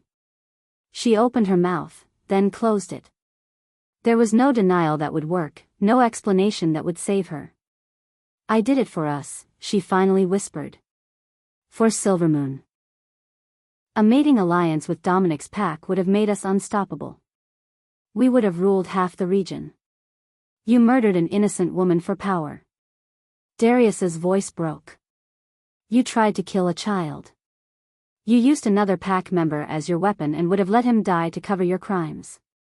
She was in the way. Victoria's composure finally shattered completely. Catherine was weak, unambitious. She didn't deserve to be Luna Queen. I would have been so much better. You're a monster. The words came from Lily, who stood at Dominic's side. Her small voice cut through Victoria's ravings. The Luna was kind and good and she helped people. You only help yourself. You're nothing like her. You'll never be anything like her. Victoria's gaze fixed on Lily with such hatred that Dominic instinctively stepped between them. You little brat. This is all your fault. If you hadn't witnessed, if you hadn't remembered. If she hadn't witnessed, you would have gotten away with murder, Dominic said coldly. But she did witness. She remembered everything. And now you'll face justice for your crimes. He turned to the council. The evidence is irrefutable.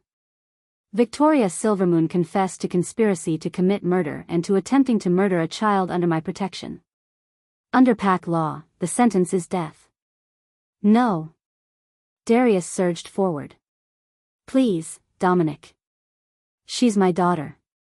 My only child. Exile her, imprison her, but please don't. She killed my mate, Dominic said quietly. She tried to kill my ward.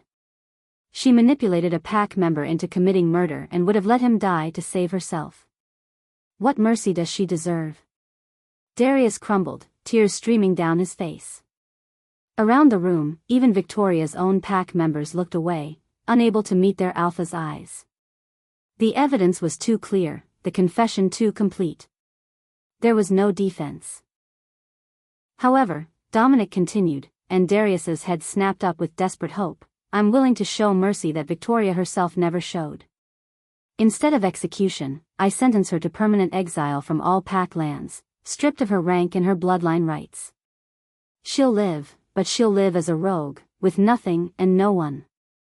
It was perhaps a crueler sentence than death, to live knowing everything you'd wanted had slipped through your fingers, to be cut off from pack and family forever.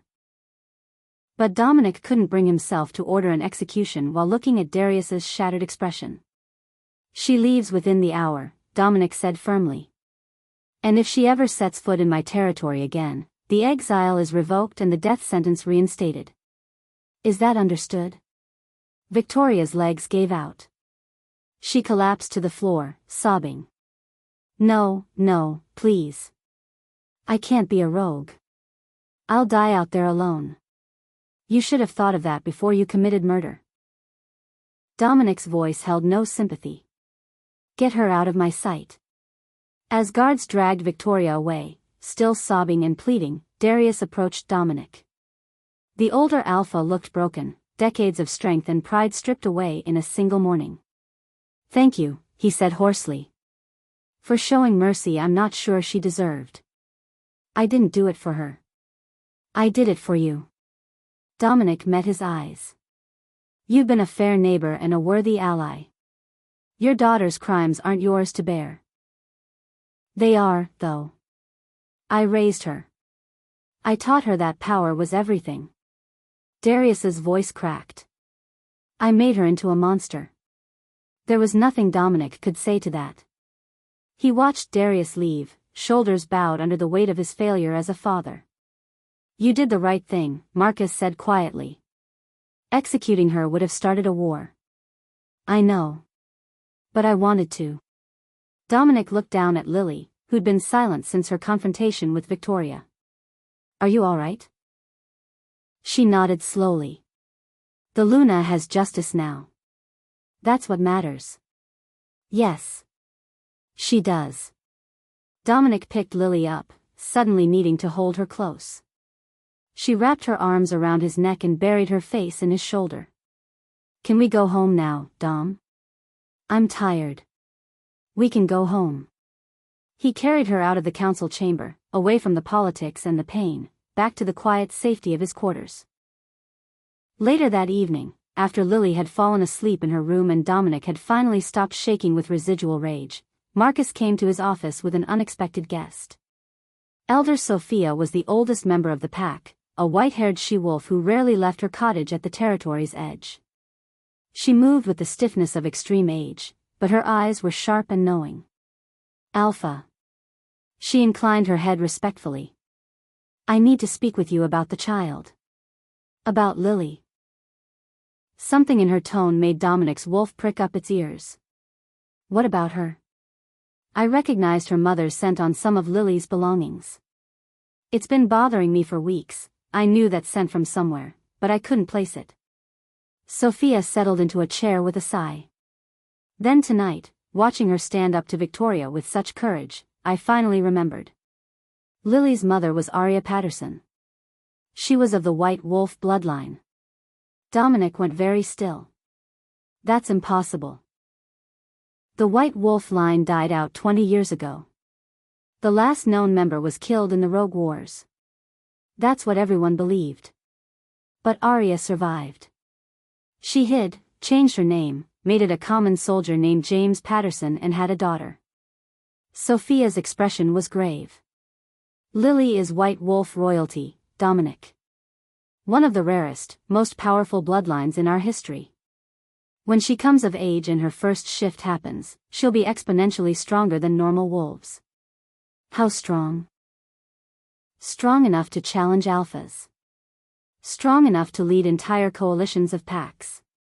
The White Wolves were legendary for their power, their strategic minds, and their perfect memories. Sophia looked toward the door where Lily slept beyond. That child is destined for greatness. And now everyone who was in that council chamber today knows she's under your protection. Dominic's blood ran cold as the implications crashed over him. She'll be a target. Other packs will want to control her, marry her off to secure alliances. Or kill her before she becomes a threat. Sophia nodded grimly. The White Wolf line has many admirers, but also many enemies.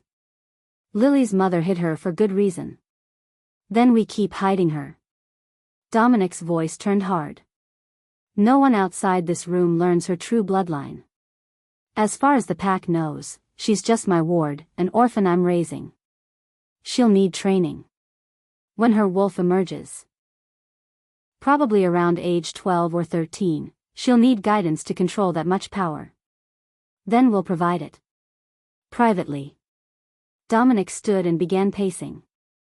Marcus, I want additional guards assigned to Lily.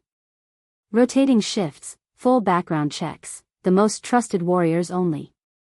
Done. Marcus was already making notes. Sophia struggled to her feet. There's one more thing you should know, Alpha. The White Wolves bonded differently than common wolves. They didn't always find romantic mates. Sometimes their bonds were familial.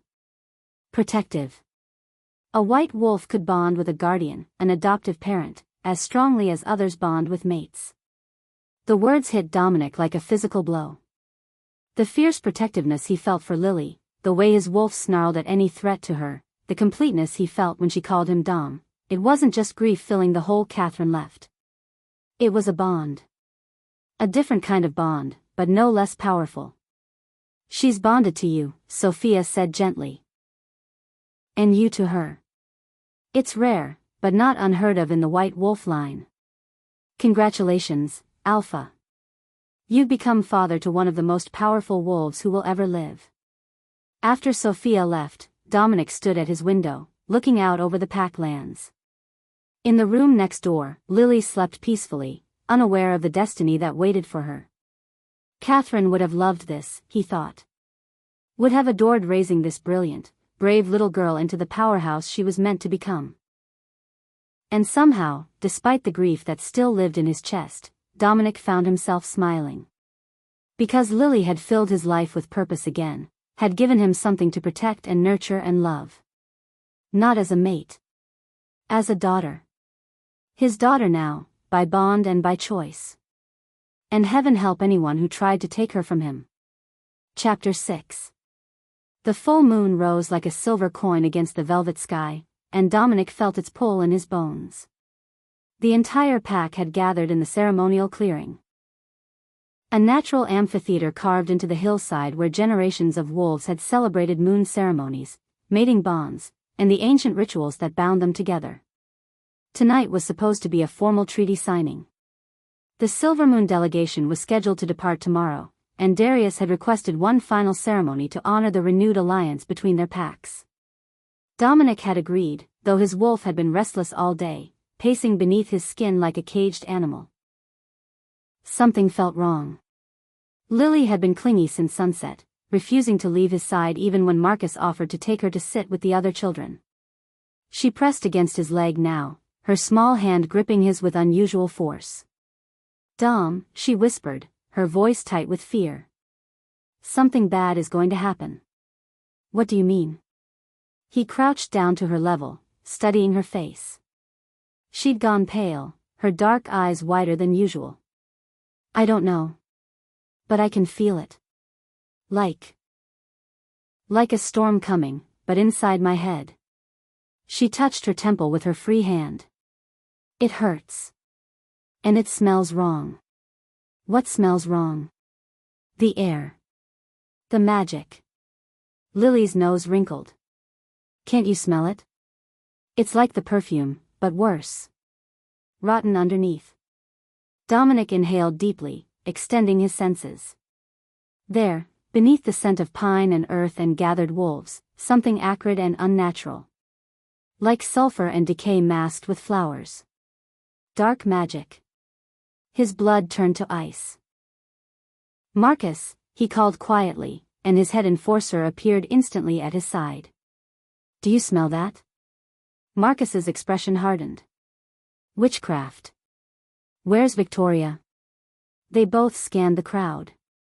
The Silvermoon delegation stood in a group near the ceremonial altar, a flat stone carved with ancient runes that glowed silver in the moonlight. Darius was there, his beta, several warriors.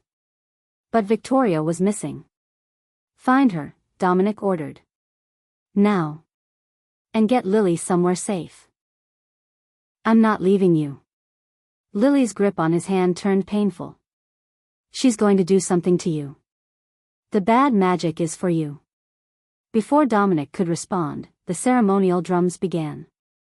The pack grew quiet, all eyes turning to the altar where Elder Sophia raised her hands to begin the traditional blessing.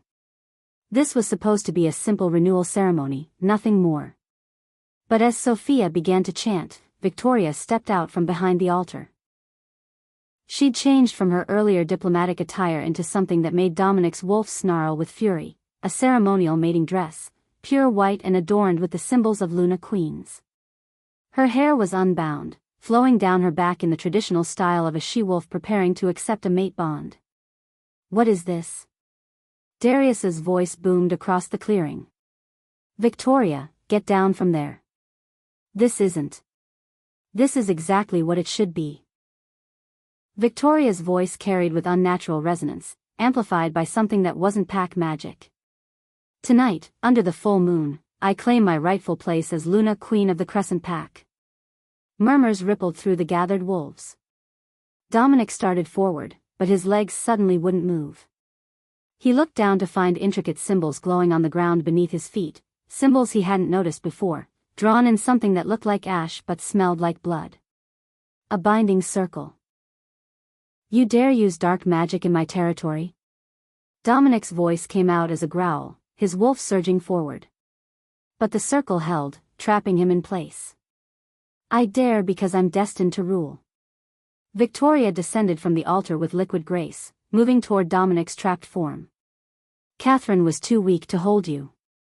But I'm strong enough, clever enough, ruthless enough. Together, we'll create an empire. I'll never mate you. The bond can't be forced. Oh, but it can.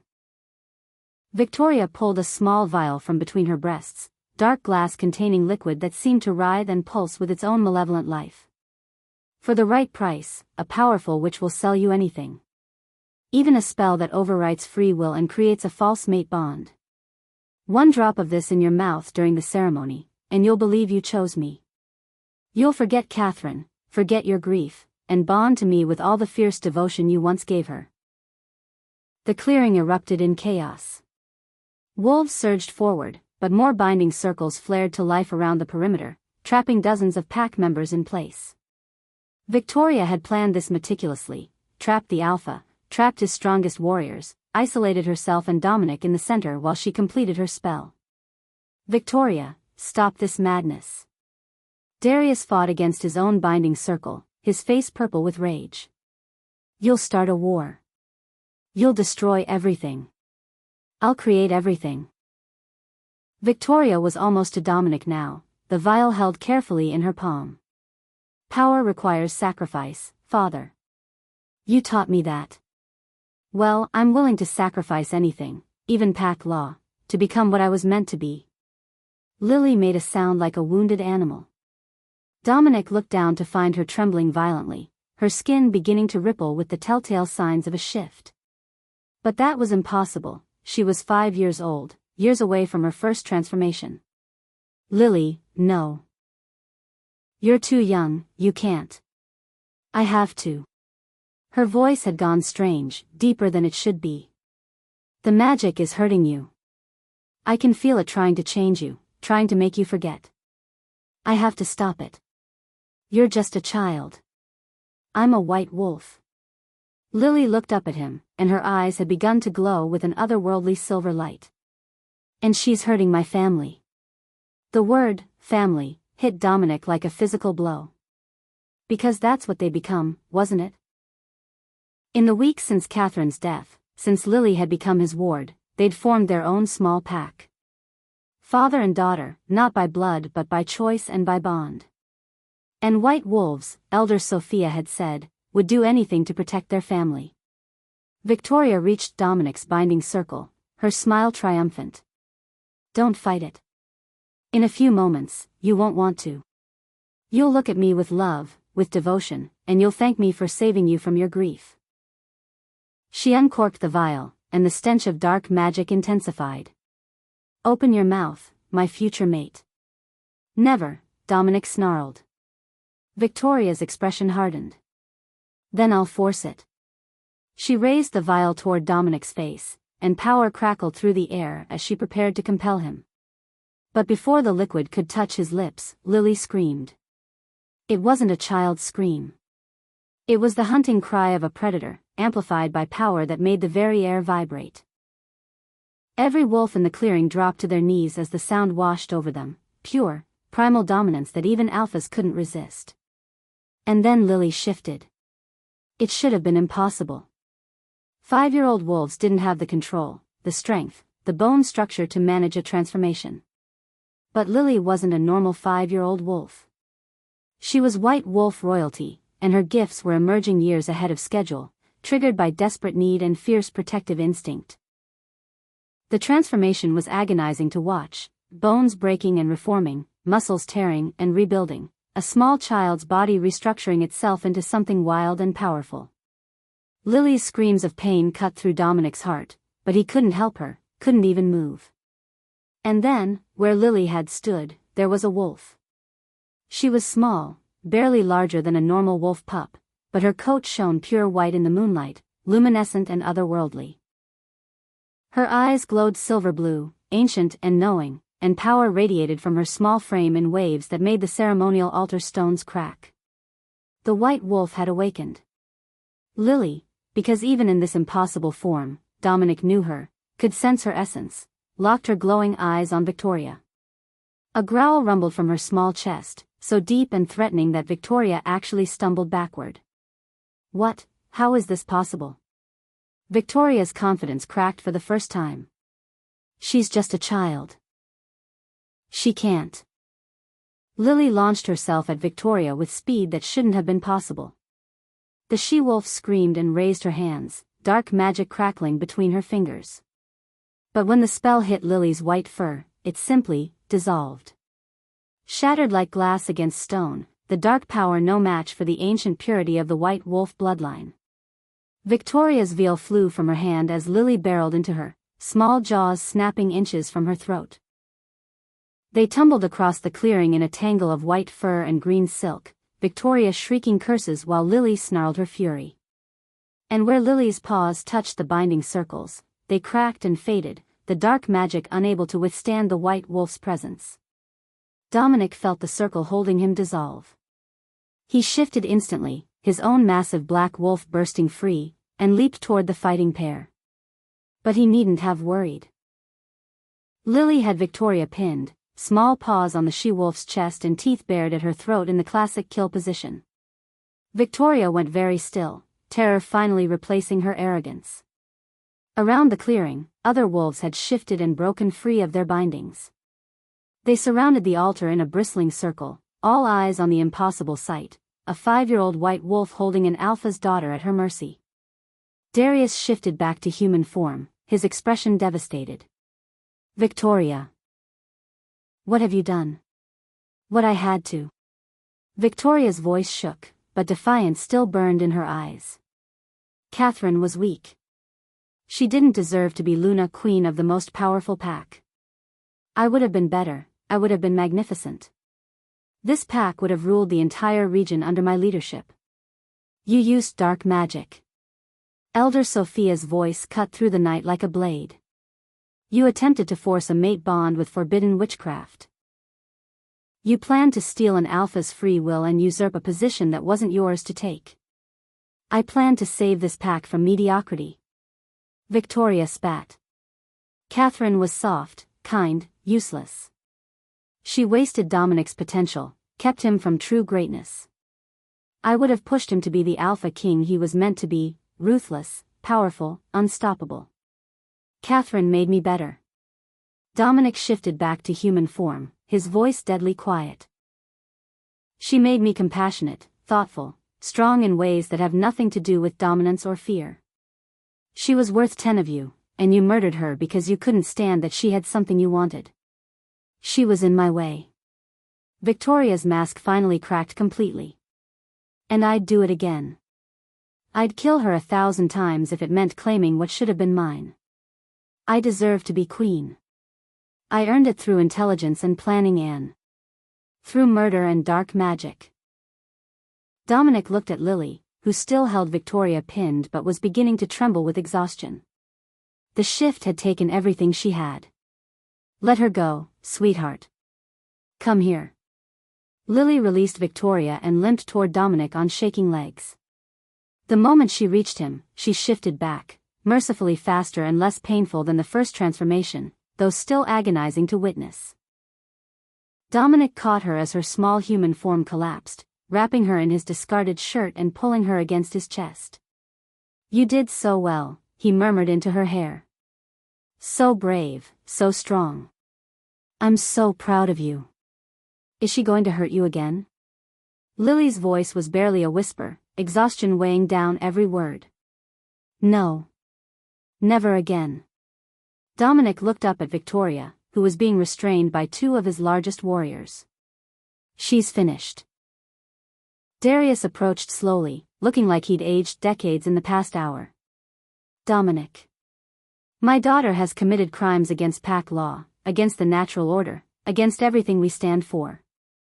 She used dark magic in a sacred ceremony, attempted to force a mate bond, and just confessed to conspiracy to murder. His voice broke. She's yours to judge. The clearing went silent. Every eye fixed on Dominic, waiting to see what justice an Alpha King would demand for such unprecedented crimes. Before Dominic could speak, Thomas stepped forward from the crowd. The beta had been silent since Victoria's exposure, but now he moved to the center of the clearing with the bearing of a man who'd made a terrible decision. Alpha Dominic. Thomas dropped to one knee, his head bowed. I invoke the ancient right of substitution. Gasps rippled through the pack. The right of substitution was ancient, rarely used. A way for pack members to take on another's punishment in cases where honor or redemption demanded it. Thomas, no. Marcus started forward, but Thomas raised a hand. I failed as beta. I failed as a father. Thomas's voice carried clearly through the night. My son committed murder under my nose, and I covered for him. I put family above pack, personal loyalty above duty. And now another's child has committed atrocities that mirror my son's crimes. He looked up at Dominic, his eyes wet with tears. I've lost one son to execution. Let me save another family from that pain. Let me take Victoria's punishment as penance for my own failures. Father, no. Marcus's voice cracked. You can't. I can, and I will.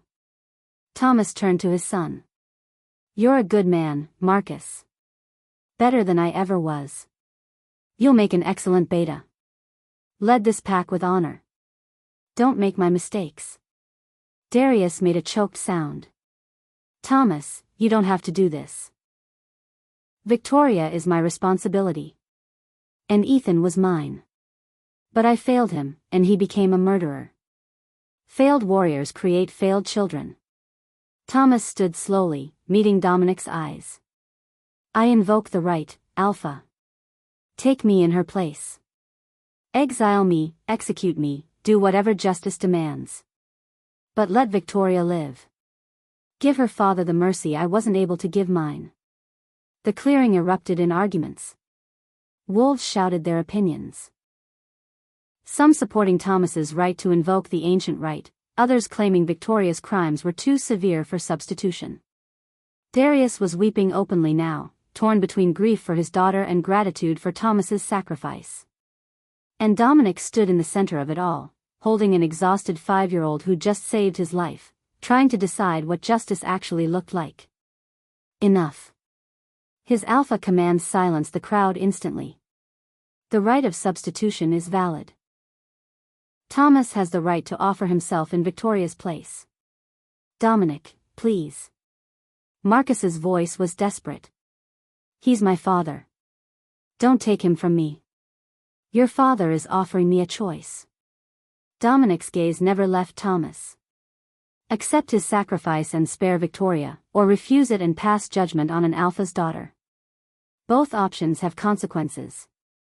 He looked down at Lily, whose eyes had drifted closed against his chest. This brave little girl who'd suffered so much, who'd just undergone an impossible transformation to save him. Catherine would have wanted him to choose wisely, to set a precedent that protected the innocent while punishing the guilty. But she also would have wanted mercy. Compassion. The kind of leadership that didn't just enforce law but understood the complicated humanity behind every crime. Thomas. Dominic's decision crystallized. I refuse your substitution. The beta's face crumpled with despair. Victoria made a sound that might have been triumph or terror, Dominic couldn't tell which. However, Dominic continued, I'm also refusing execution.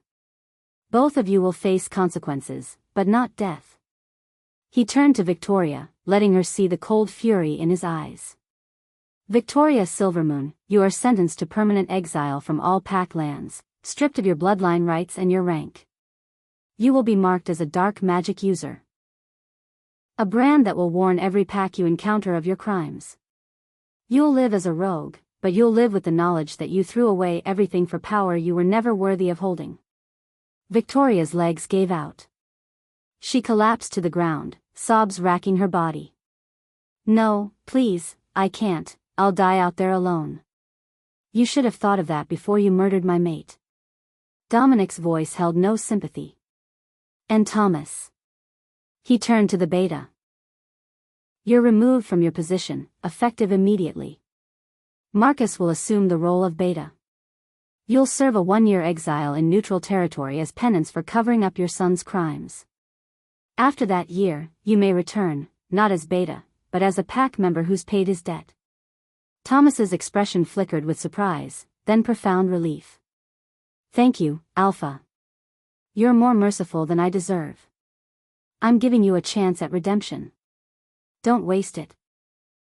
Dominic looked at Marcus, whose face was a mask of conflicting emotions. Your father failed in his duty, but he's trying to make amends. That deserves acknowledgement. When he returns, welcome him home. Marcus nodded, unable to speak. As for setting precedent, Dominic raised his voice so the entire pack could hear. Let this be known, dark magic has no place in our lands. Forced bonds, compulsion spells, any magic that strips free will. These are abominations that will be met with immediate exile. We are wolves, not monsters. We honor choice, respect consent, and protect the vulnerable. He looked down at Lily, who'd woken enough to watch the proceedings with drowsy attention. This child risked everything to protect that principle. She shifted years before she should have been able to, endured agony, and faced down an adult she-wolf because she understood something fundamental. True strength protects, it doesn't dominate. True power serves, it doesn't enslave. Dominic met Darius's eyes across the clearing. Take your daughter. Brand her, exile her, and pray she finds some way to earn redemption in her rogue years. Because if she ever returns to my territory, if she ever threatens my pack or my family again, I won't show mercy a second time. Darius bowed deeply. You have my gratitude, Alpha Dominic. And my apology. My daughter's crimes have shamed my entire pack. I will spend the rest of my life rebuilding the trust she destroyed. As Silvermoon warriors moved to take Victoria into custody, she looked back at Dominic one last time. Her face was a ruin of tears and hatred, but beneath it all, Dominic saw something that might have been understanding. She'd gambled everything on a bid for power, and she'd lost. I almost won, she said softly. If not for the child, I would have. But there was a child. Dominic held Lily closer. And she was worth more than all your schemes and power plays. That's what you never understood, Victoria. Real strength isn't about domination or manipulation. It's about protecting the people who can't protect themselves. Victoria had no answer for that. She was led away into the night, her white mating dress stained with dirt and her dreams of queenship shattered beyond repair. Thomas approached Marcus one last time. Father and son embraced, both weeping quietly. Be better than me, Thomas whispered. Lead with honor. I'll try, Father. I'll try. As the crowd began to disperse, still murmuring about the unprecedented events they'd witnessed, Elder Sophia approached Dominic. She looked at Lily with an expression of awe. A 5-year-old white wolf shift. I've never seen anything like it in my lifetime. She touched Lily's white hair gently. She'll be legendary, Dominic. Stories will be told about tonight for generations. She's just a tired little girl who needs her bed. But Dominic's voice was thick with pride and love. Come on, sweetheart. Let's go home. Did I do good, Dom? Lily's eyes were already closing again. You did perfect. You saved us all. He kissed her forehead. My brave, brilliant girl. As he carried Lily back to the pack house, Marcus fell into step beside him. That was well done. The judgment. Was it? I let a murderer live. You showed mercy while still enforcing consequences. You gave Thomas a path to redemption. And you sent a clear message about dark magic. Marcus glanced at Lily's sleeping form. And you protected what matters most. That's what a good alpha does. Dominic looked down at the small white-haired child in his arms, this impossible, precious gift that Catherine's death had somehow brought into his life. She'd witnessed murder, survived poisoning, and tonight had undergone an agonizing transformation years before her time, all to protect him. She was his daughter now. Not by blood, not even by adoption papers yet, but by the fierce bond that had formed between a broken alpha and an orphan child who'd both lost everything and found each other. Victoria was right about one thing, Dominic said quietly. Catherine was soft and kind. But that wasn't weakness. That was her strength. She saw a scared little orphan and showed her compassion. She investigated corruption even knowing it was dangerous. She lived with gentleness in a world that rewards ruthlessness. And now you're raising a child who has both, Marcus observed. Lily has Catherine's compassion and your strength. The gentleness of a white wolf and the fierce protectiveness of an alpha. She's going to be extraordinary. Dominic smiled, carrying his sleeping daughter into the pack house and up to her room. As he tucked her in, Lily's eyes opened one last time. "Love you, Dom," she murmured. The words hit him like a physical blow, the first time she'd said them out loud. "I love you too, sweetheart. More than you know. As much as you love the Luna." Dominic thought about that. Differently than I loved Catherine. But just as much. You're my family now, Lily. My daughter. And nothing will ever change that. She smiled and drifted back to sleep. Dominic stood watch over her for a long time, marveling at the small miracle sleeping in his guest room. The child who'd become his daughter, the witness who'd become his savior, the orphan who'd become the future of his pack. Catherine would have loved her so much. And somewhere, in whatever place the spirits of deceased mates went, Dominic hoped his Luna knew that her kindness had saved them both. Her compassion toward a scared orphan had given him reason to keep living. Her gentle heart had led him to this fierce little white wolf who'd become his whole world. "Thank you," he whispered to Catherine's memory. "Thank you for bringing her into our lives." The moon shone silver through the window, bathing Lily in ethereal light, and Dominic finally allowed himself to believe that maybe, just maybe, they were going to be okay. Chapter 7. The execution took place at dawn, 3 days after the full moon ceremony. Pack tradition demanded witnesses, so Dominic stood with his counsel while Ethan was led to the executioner's platform in chains. The young man had lost weight during his imprisonment, his face gaunt and his eyes hollow with the knowledge of what was coming. Thomas stood apart from the crowd, his shoulders bowed under the weight of watching his son die. Marcus had offered to stand with him, but the former beta had refused. This was his burden to bear alone. "Any last words?" Dominic asked, keeping his voice level though his wolf churned with conflicting emotions. Ethan had been like a younger brother once. They'd laughed together, worked together, shared meals and stories. That man was gone now, replaced by a murderer who'd watched Catherine drown. But traces of who he'd been still remained in Ethan's eyes. "I'm sorry." Ethan's voice cracked. "I know it doesn't matter now, but I need to say it. I was weak and stupid and I let someone manipulate me into the worst thing I've ever done. Catherine was kind to me. She didn't deserve what I did. Neither did you, Alpha. Neither did Lily." He looked toward where Lily stood with Elder Sophia, the little girl's face solemn as she watched. "Take care of her. She's special. More special than anyone realizes." "I know," Dominic said quietly. "And I will." Ethan nodded once, then knelt and bared his throat. The executioner, James, who'd volunteered for the grim duty, raised the silver blade. One strike, clean and quick. Ethan's body crumpled, and Thomas made a sound like something dying. Dominic watched his mentor collapse to his knees, grief tearing through him in waves, and felt his own heart break. This was the cost of justice, not just the guilty paying for their crimes, but the innocent bearing the weight of loving them. After the execution, Thomas came to Dominic's office. The older man looked like he'd aged 20 years overnight, his hair grayer, his face lined with new wrinkles carved by sorrow. "I'm stepping down as beta," he said without preamble. "Effective immediately." "Thomas, you don't have to." "Yes, I do." Thomas's voice was firm despite the tears on his cheeks. I covered up my son's crimes. I put family loyalty above pack duty.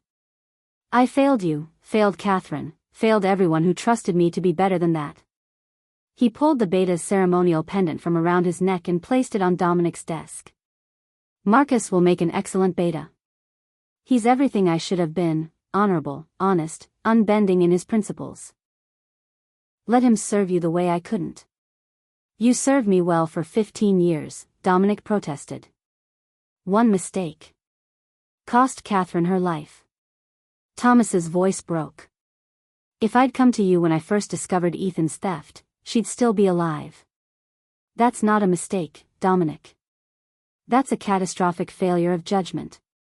And I won't, continue in a position of trust I've proven I don't deserve.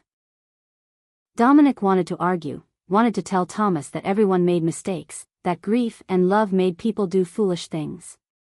But looking into the older man's eyes, he saw immovable resolve. Thomas needed this. Needed to step down, to accept consequences, to find some way to live with what his son had done. Where will you go? The cottage on the eastern border. It's been empty since old Marcus died. Thomas managed a ghost of a smile. Fitting, isn't it? My son's namesake. I'll live there, tend the garden, keep watch on our territory line. Small, simple work for a man who's forgotten how to lead. You haven't forgotten. You just made a choice between two impossible loyalties. Dominic stood and clasped Thomas's shoulder. But I accept your resignation. And I thank you for 15 years of service that was, up until the end, exemplary. Thomas's eyes filled with fresh tears. You're too kind to me. Catherine would want me to be. She believed in second chances, in redemption, in the basic goodness of people even when they failed.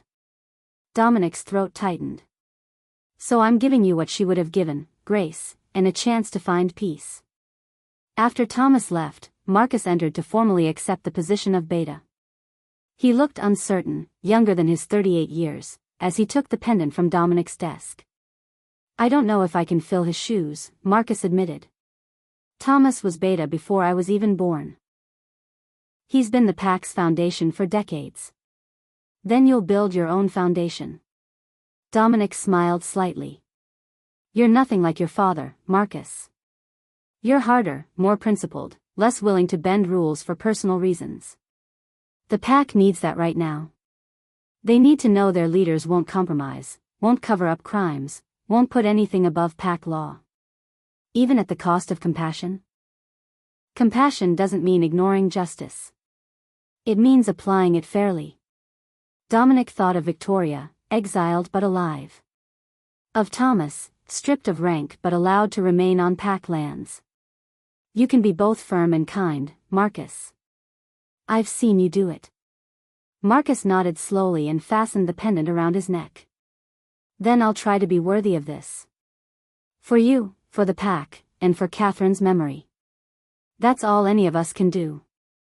The weeks that followed settled into a new rhythm. Marcus proved himself an excellent Beta, organized, decisive, and surprisingly diplomatic when dealing with pack politics.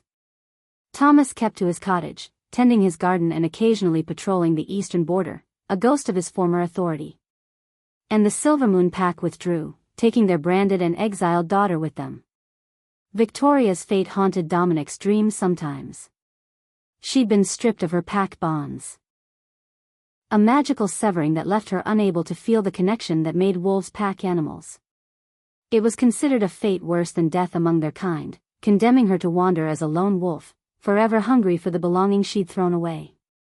He'd heard through various channels that she'd been spotted in neutral territories, gaunt and feral, attacking lone travelers for supplies. The brand on her shoulder, a mark of dark magic use, ensured no pack would take her in. She'd live out her days alone, exactly as she'd feared. Dominic tried not to feel satisfaction at that. Tried and mostly failed. But his attention stayed focused on Lily, who thrived in ways that constantly amazed him. She attended the pack school now, sitting among children twice her age because her intelligence far outpaced her years. The teachers reported she absorbed information like a sponge, her perfect memory allowing her to learn at an accelerated pace. Her white wolf abilities were emerging in other ways too. She could sense emotions with uncanny accuracy, often knowing when Dominic was troubled before he said anything. She healed faster than normal wolves, cuts and bruises disappearing within hours instead of days. And her senses were preternaturally sharp. She could hear conversations from 3 rooms away and smell a familiar scent from half a mile. Elder Sophia worked with her twice a week, teaching her control and helping her understand the gifts she'd been born with. Dominic often watched these sessions from his office window, marveling at how patient the old wolf was, how carefully she guided Lily through meditation exercises and power control techniques. The pack had taken to calling Lily Little Light, partly for her white hair that seemed to glow in sunlight, partly for the joy she brought back to their grieving alpha. Dominic found himself smiling more, laughing at her childish observations, looking forward to her constant questions and innocent wisdom. She'd brought light back into his life in ways he hadn't thought possible after Catherine's death. But lately, something had begun to trouble him. Something he couldn't quite name but felt growing stronger each day. It started with the protectiveness. That had been there from the beginning. The fierce, primal need to keep Lily safe that had driven him to make her his ward, to station guards outside her room, to never let her far from his sight. He'd attributed it to fatherly instinct, to the bond Elder Sophia had mentioned between white wolves and their guardians. But this felt like more. He found himself aware of Lily in ways that made him uncomfortable. Not in any inappropriate sense. She was a child, for God's sake, and he'd sooner die than think of her as anything but his daughter. But he felt her presence like a physical pull, always knowing exactly where she was in the pack house, unable to fully relax unless she was safe within his awareness. When she was hurt or upset, his wolf surged forward with a ferocity that exceeded even his grief rage over Catherine's death. When she laughed, warmth flooded through him so complete it was almost painful. And sometimes, when she looked at him with those ancient dark eyes, he felt something click into place, like a puzzle piece he hadn't known was missing suddenly fitting into the picture of his life. It terrified him. "You're brooding again." Elder Sophia appeared in his office doorway without knocking, as was her habit. She moved to the chair across from his desk and settled with a sigh. "You've been brooding for weeks now. Want to talk about it?" "I don't know what you mean." "Don't insult my intelligence, Alpha. I've lived long enough to recognize a wolf struggling with a bond he doesn't understand." Her sharp eyes pinned him in place. "You're feeling the connection to Lily intensify. Growing stronger each day. And it's confusing you because it doesn't feel entirely paternal, does it?" Dominic's hands clenched on his desk. "She's a child. If you're implying..." "I'm implying nothing inappropriate." Sophia's voice was gentle but firm. "I'm stating a fact about white wolf bonds. They don't follow normal patterns. Sometimes they form early but lie dormant, waiting for the right time to fully manifest." "What are you saying?" "I'm saying that Lily might be your true mate." Sophia said it so calmly, as if she hadn't just dropped a bombshell that made Dominic's world tilt. "Not now, she's 5 years old, for heaven's sake. But in the future, when she comes of age, when her wolf fully matures." The moon goddess sometimes plants these seeds early, especially with white wolves. The bond grows slowly over years, rooted in protection and care and genuine love, until the moment comes when it transforms into something more. Dominic felt like he couldn't breathe. That's not possible. Mate bonds form in an instant. You see someone and you know. That's how they usually form, Sophia agreed. But white wolves are different. Their bonds can develop over time, building from other foundations. Guardian to protected. Father to daughter. Teacher to student. And then, when the time is right, when the younger partner is fully grown and ready, the bond shifts. "No." Dominic stood abruptly, pacing to the window. I can't think of her that way. She's my daughter. She calls me Dom and trusts me to protect her and you will protect her. You'll raise her, guide her, be her father in every way that matters. Sophia's voice was soothing. The bond doesn't demand anything inappropriate now. It won't demand anything until she's an adult capable of making that choice herself. But Dominic, you need to prepare yourself for the possibility that in 12, 15 years, when Lily is a grown woman with her wolf fully matured, you might feel that pull transform into something different. What if I don't want that? The words came out anguished. What if I just want to be her father? What if changing that would ruin everything good we've built? Then you'll make that choice when the time comes. The moon goddess offers bonds, Dominic. She doesn't force them. Sophia stood and moved to his side. But I've seen how you two look at each other. The way she gravitates to you in a room full of people. The way you sense her emotions, her needs, before she voices them. The way your wolves recognize each other on a level beyond the physical. She paused, then added gently, and I've seen this before, decades ago, with another white wolf and her guardian. They raised a child, loved her as a daughter, and when she came of age, the bond revealed its true nature. They had 30 beautiful years together before old age took them. It can work, Dominic. It can be right and good and natural, if you let it. I need to think. Dominic's voice was barely above a whisper. I need to, God, I need time to process this. Take all the time you need. The bond will wait. Sophia squeezed his shoulder and left him alone with his spiraling thoughts. That night, Dominic couldn't sleep. He sat in his study long after midnight, staring at the fireplace and trying to reconcile the impossible truth Sophia had spoken. Lily was his daughter. His ward. His responsibility. The child he'd sworn to protect and raise. And possibly, eventually, his mate. The thought should have horrified him. Instead, he felt a strange, complicated mix of emotions, resistance, yes, but also a deep, bone-level recognition. As if some part of him had always known, even when his conscious mind refused to acknowledge it. He thought about Catherine. His beautiful, kind mate who'd been taken too soon. Would she be angry at this possibility? Would she see it as a betrayal? No, he realized. Catherine would have understood. She'd loved Lily, seen the child's potential, recognized her specialness. She would have wanted Dominic to be happy again, someday, with someone worthy of the love he had to give.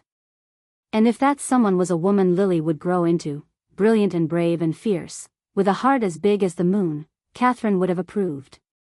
But that was years away. A decade or more. For now, Lily needed a father, and that's exactly what he would be. A soft knock interrupted his thoughts. Before he could answer, the door cracked open and Lily slipped inside in her nightgown, her white hair mussed from sleep. Bad dream? He asked gently. No. I felt you thinking too loud. She padded across the room and climbed into his lap with the unself-conscious ease of a child who knew she was wanted. You're upset. I'm confused, he admitted. About some things Elder Sophia said. About us being mates when I grow up? Dominic's heart stopped. What? My wolf told me. Lily leaned back against his chest, her small body fitting perfectly in the circle of his arms. The night I shifted, she woke up all the way for the first time. And she told me that you're mine. That we belong together. But she said I have to grow up first, be a woman instead of a little girl, before it can happen the right way. Dominic couldn't find words. His throat had closed completely. I don't really understand it yet, Lily continued, her voice drowsy. I just know that you're supposed to be mine and I'm supposed to be yours. Like the Luna was, but different. Special. She yawned. My wolf says it's okay that it takes time. Good things are worth waiting for. Lily. Dominic's voice came out hoarse. Do you know what you're saying? Not really. I'm 5. She said it so matter-of-factly that he almost laughed. But I trust my wolf. She's older than me, wiser. She knows things I don't know yet. And she says you're ours, so that's all I need to know. She tilted her head back to look at him with those two knowing eyes. Is it scary? For you? Terrifying, he admitted. Because you're my daughter, Lily. You're the little girl I'm raising and protecting, Anne. And I'll always be that too. She touched his cheek with her small hand. The Luna told me once that love doesn't run out. That you can love people in different ways at the same time, and it doesn't make any of the love less real. So maybe when I grow up, you'll love me as a daughter and as a mate, and both will be true. You're too wise for 5 years old, Dominic whispered. I remember everything, so I've learned a lot. She nestled back against him. It's okay if you're scared, Dom. I'm a little scared too. Growing up is scary.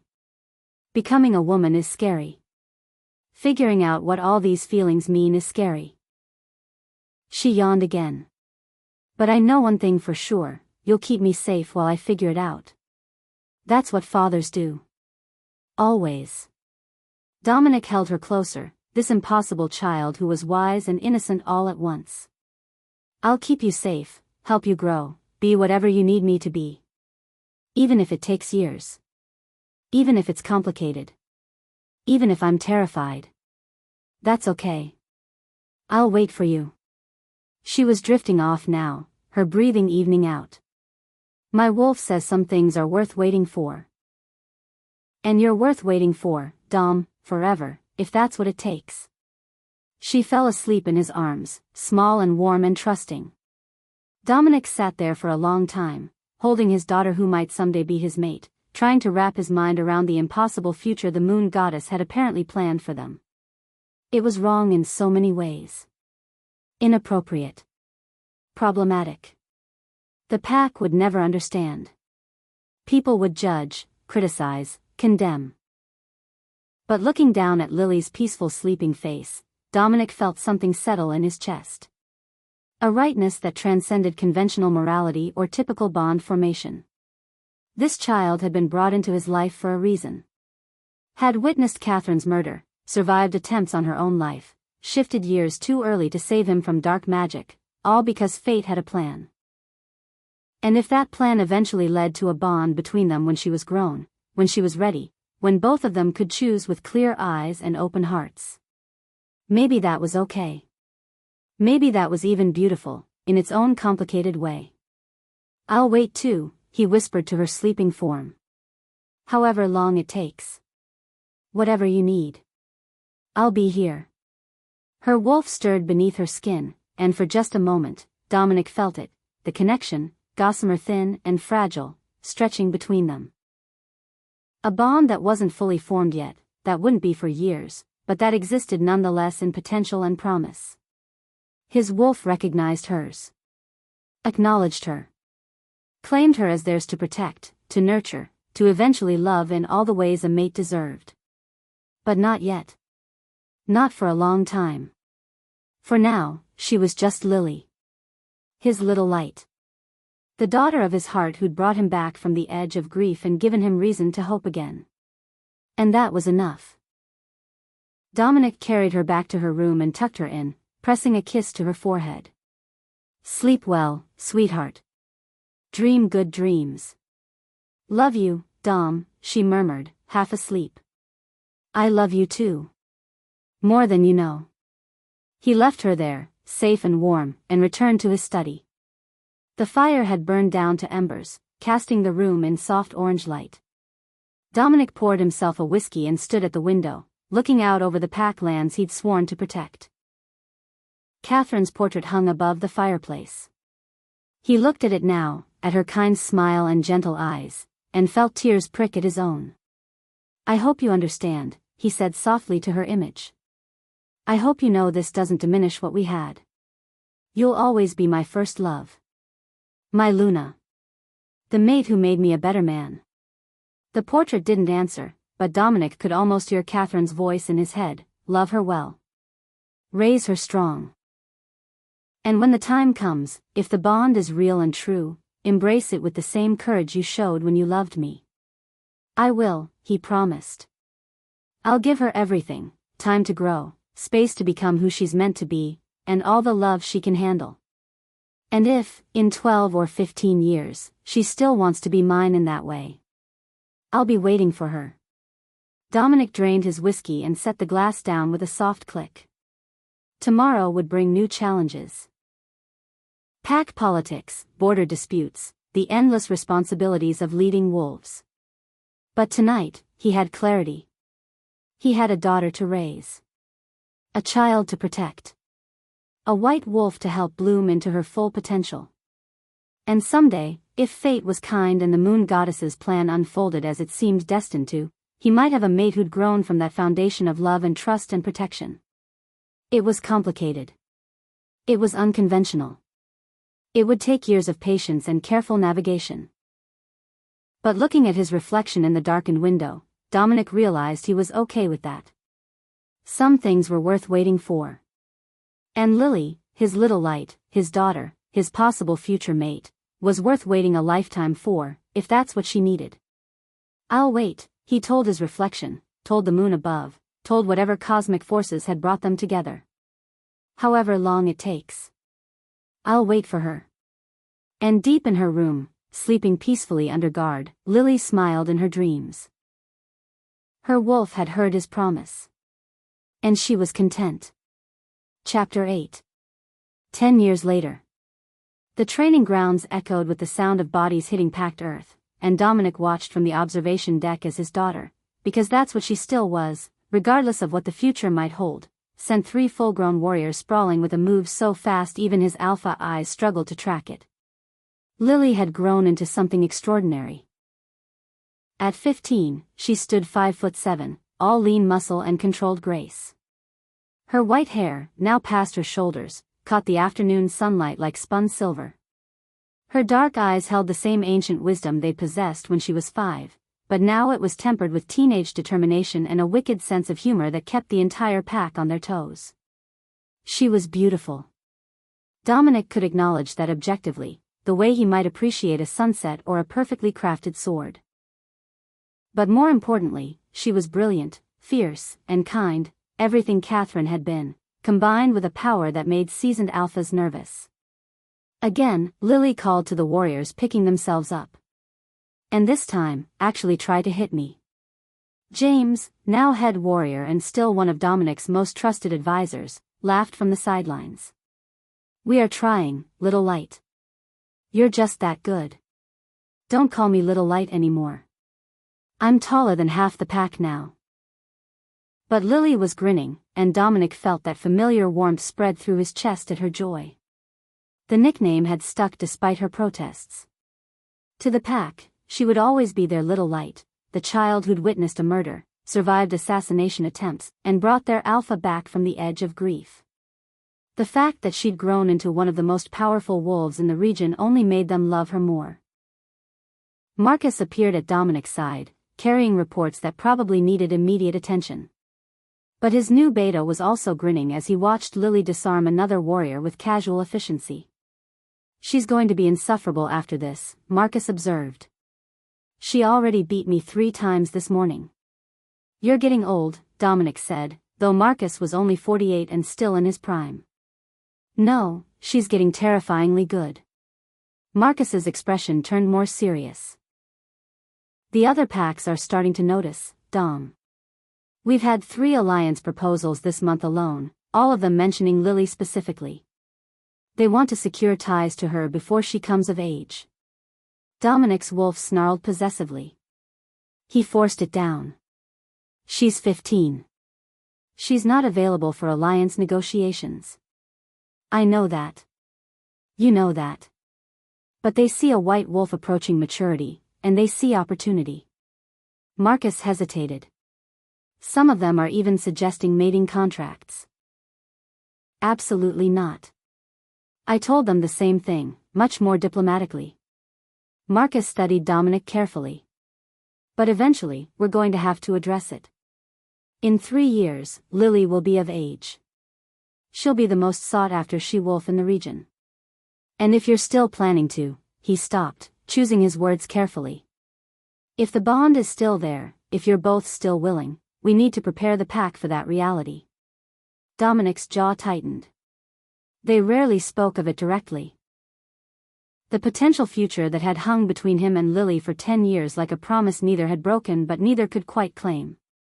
The bond was there, humming quietly beneath the surface of their father-daughter relationship, growing stronger each year but never demanding more than they were ready to give.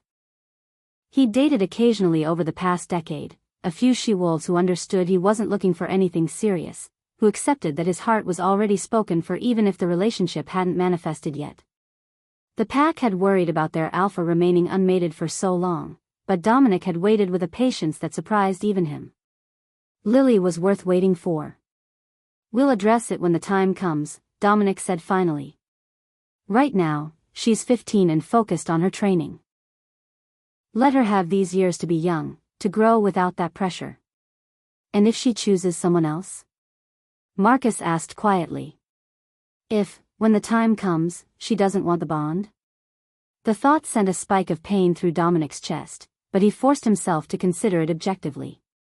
"Then I'll accept her choice and be grateful I got to be her father." "The bond doesn't demand anything, Marcus. It offers. And if Lily decides she wants something different, someone closer to her age, a normal relationship without the complications of having been raised by her mate, I'll understand." "You're a better man than most," Marcus said. "Most alphas would have pushed for the bond the moment she came of age. Most alphas didn't raise her from childhood. Most alphas didn't promise her a lifetime to decide." Dominic watched Lily laugh at something James said, her whole face lighting up with joy. "She deserves the choice, free of pressure or obligation. That's what love means, giving someone the freedom to choose you or not, and respecting that choice either way." Below, Lily looked up and caught his eye. She waved, then made an exaggerated show of putting the warriors through another drill. Showing off for him, making him proud. And he was proud of her strength, her skill, her boundless confidence. She was going to be a phenomenal leader someday. Whether that leadership was at his side or somewhere else entirely, he'd be honored to have helped shape her into the woman she was becoming. Lily's 15th birthday celebration was a pack-wide affair. The pack house was decorated with white flowers, her favorite, and tables groaned under the weight of enough food to feed a small army. Warriors and families gathered in the main hall, children running between adults' legs while the older wolves told stories and laughed. Dominic had spared no expense. This was his daughter's birthday, after all, and the pack had watched her grow from a traumatized 5-year-old into this confident young woman. They all wanted to celebrate her. But as the evening wore on and Lily made her rounds thanking pack members for gifts and well wishes, Dominic noticed her shooting him significant looks. She wanted to talk privately. Had been wanting to all evening, if he was reading her correctly. Around 10 p.m., she finally managed to extract herself from a group of teenage wolves who'd been monopolizing her attention. She crossed to where Dominic stood by the fireplace and slipped her hand into his, a gesture she'd never quite outgrown, though she now had to reach down rather than up to find his hand. "Can we go somewhere quiet?" she asked. "I need to talk to you about something." "Of course." Dominic let her lead him out of the hall and up to his private study. She'd spent countless hours here over the years, doing homework at his desk while he handled pack business, curling up in the reading chair with her books, falling asleep on the couch during late-night strategy sessions she'd insisted on attending. This room held a decade of memories, each one precious. Lily settled into her usual spot on the window seat, tucking her legs beneath her. The moonlight caught her white hair, making her look ethereal. For a moment, Dominic could see both the 5-year-old who'd tugged on his sleeve at Catherine's funeral and the woman she was becoming, past and future overlapping in the present. "I've been thinking," she started, then paused. Bit her lip in a gesture that reminded him she was still so young. "About us. About what Elder Sophia told you 10 years ago, and what my wolf told me that same night." Dominic's heart rate picked up, but he kept his expression calm. "All right. The bond is still there. I can feel it getting stronger every year." She looked at him directly, and there was no childishness in her gaze now. "My wolf is getting restless. She wants more. But we both agreed we'd wait until I was 18, until I was fully grown and could make that choice as an adult. That's right, Dominic said carefully. And we will wait, Lily. There's no rush. I know. And I appreciate that you've never pushed, never pressured, never made me feel like I owed you anything because you raised me. Her voice softened. But Dom, I need to know something. I need to know if you're sure. If you still want this. Want what, specifically? Me. Us. The bond. She gestured between them. When I'm 18, when I'm of age, when we can finally acknowledge what's been building for 10 years, do you still want that? Or have the years changed your mind? Made you realize it was just protectiveness, not actually a mate bond? Dominic crossed to the window seat and sat beside her. Close, but not touching. Giving her space even as he answered the most important question she'd ever asked him. Lily, I have waited 10 years. I've dated other she-wolves, tried to move on, attempted to convince myself that what I feel for you is just fatherly love. He smiled slightly. And it is fatherly love. It always will be. But it's also more. My wolf knows your wolf. Recognizes you as ours. And every year that passes, every milestone you reach, every moment of watching you grow into this incredible woman, the bond gets stronger, not weaker. He reached out slowly, giving her time to pull away, and tucked a strand of white hair behind her ear. So yes, I still want this. Want you. Want the future we might have together. But only if you want it too. Only if, when you're 18 and fully grown, you choose me of your own free will. I will, she said softly. I already know I will. My wolf has known since I was 5 that you're ours. You're 15 now. You might feel differently at 18. You might meet someone else, someone younger, someone who didn't raise you. Dom. She caught his hand before he could pull away. I appreciate you giving me options.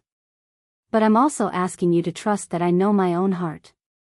I've had 10 years to think about this, 10 years of watching you be patient and kind and honorable. 10 years of falling in love with you slowly, in all the ways that matter. Her words hit him like a physical blow. You love me? Of course I do. I have for years. She smiled, and it was older than her 15 years. As a father, as a mentor, as my alpha. And yes, as my future mate. All of those things at once, just like I told you when I was 5. Love doesn't run out. It just grows and changes and becomes more complicated and beautiful. Dominic felt tears prick at his eyes. You're too young to love me like that yet. Maybe. But I won't be too young forever. She squeezed his hand. 3 more years, Dom. 3 more years until I'm 18. Until the bond can fully manifest, until we can stop pretending there's nothing between us but father-daughter affection. Can you wait that long? He looked at this incredible girl, this woman in the making who was wise and brave and powerful beyond measure. Who'd survived horrors, mastered gifts that terrified grown alphas, and somehow still managed to be kind and funny and full of hope. Who was asking him to wait just a little longer for the future they'd both known was coming since she was 5 years old. I'd wait a lifetime, Dominic said, cupping her face gently.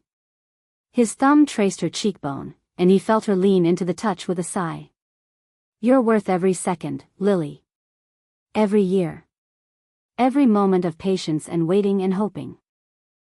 You're worth all of it. 3 more years, she whispered. And then I'm yours.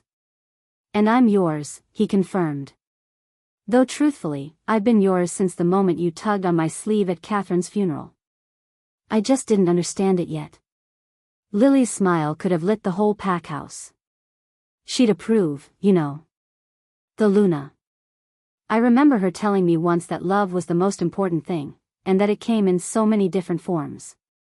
She would have wanted you to be happy again. I think so too. Dominic pulled Lily into a hug, still paternal. Still appropriate, but charged with the promise of what was to come. Thank you for choosing me, sweetheart. For being patient with me while I figured out how to handle this impossible situation. Thank you for raising me. For being the father I needed, even when it meant waiting for the mate you wanted. She pulled back and looked at him seriously. We're going to have to tell the pack soon.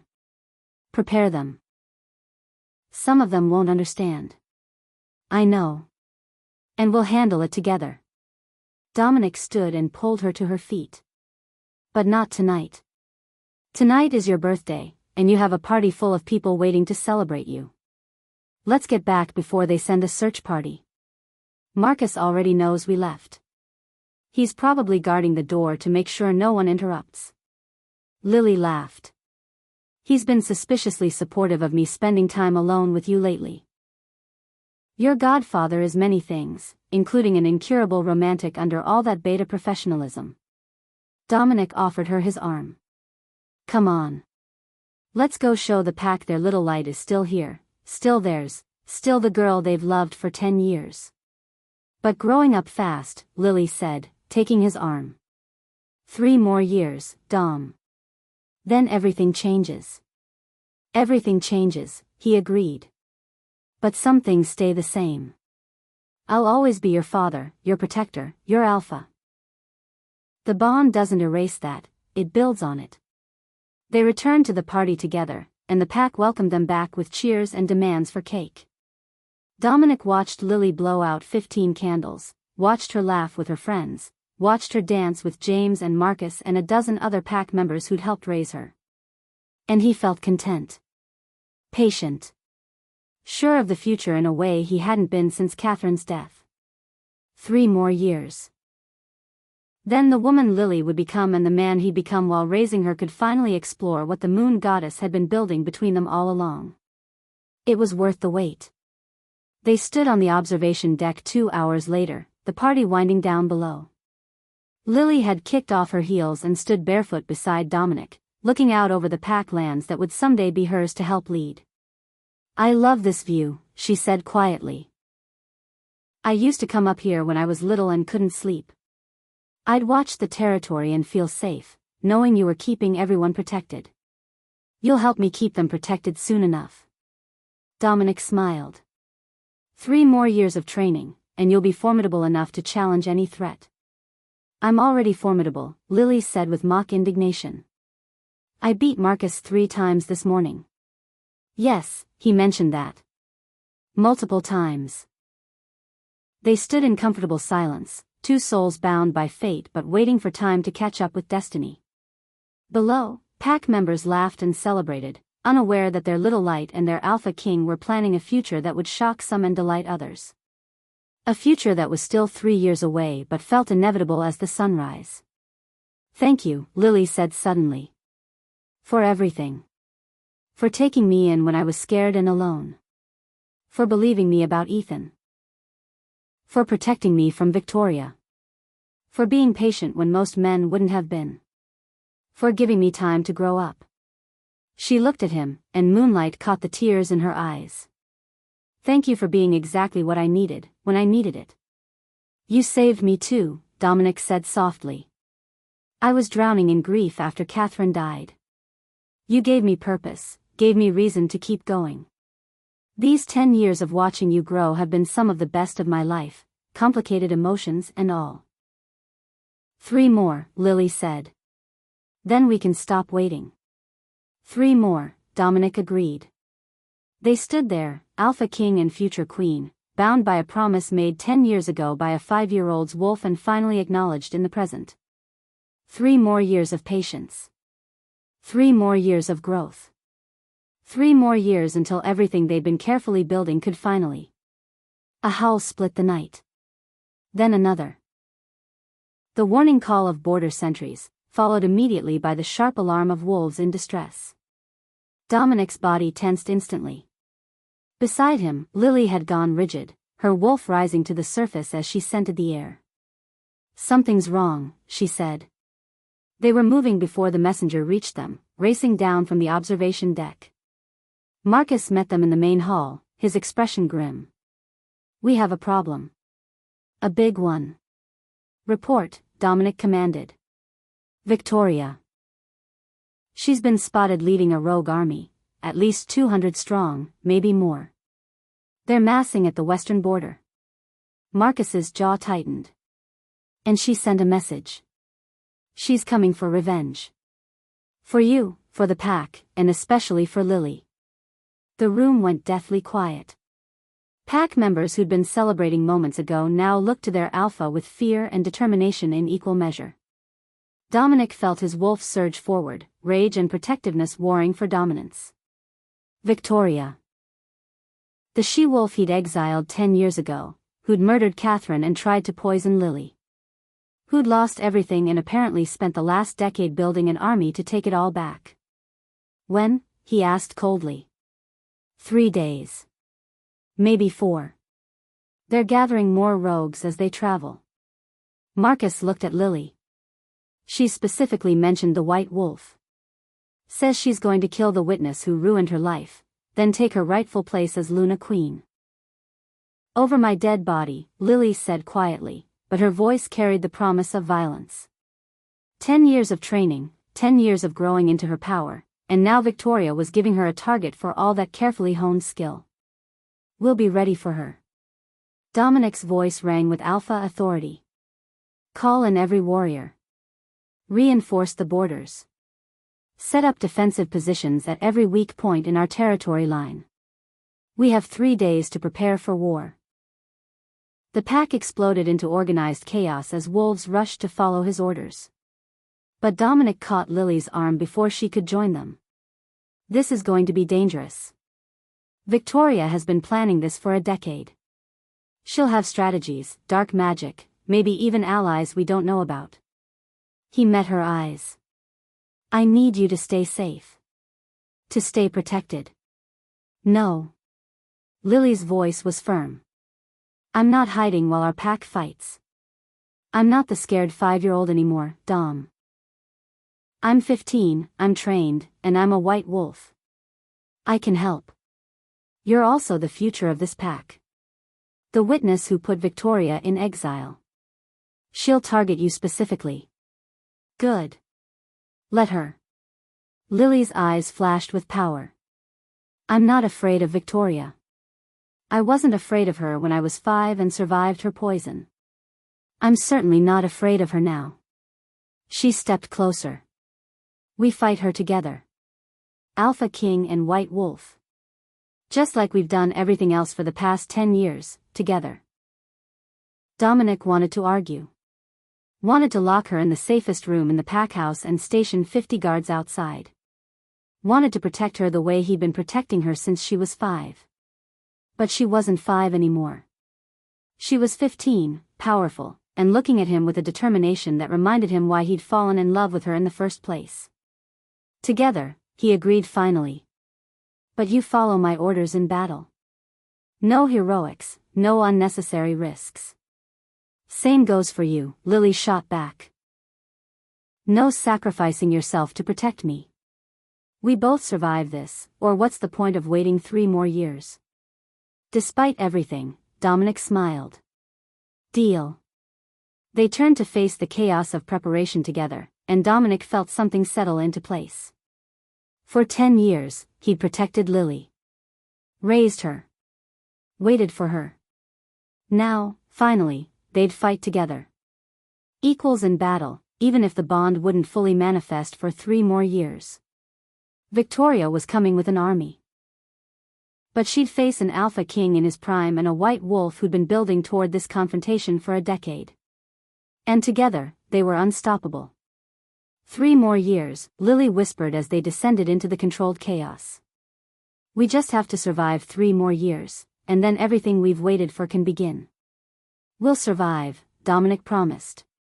And then, when Victoria is dealt with and the pack is safe, we'll have all the time in the world for our future. Our future, Lily repeated, and smiled. I like the sound of that. Above them, the moon shone silver and full, the moon goddess watching over her chosen pair. An Alpha King and a White Wolf, bound by fate and forged by patience. Victoria wanted revenge. She was about to discover that some things were worth waiting for. And the bond between Dominic and Lily, 10 years in the making, 3 years from completion, was worth any battle, any sacrifice, any challenge the world could throw at them. Together, they were inevitable. And in 3 days, when Victoria's army arrived, she'd learned that lesson the hard way. The end. Thank you for listening to this story. Like, share and subscribe for more.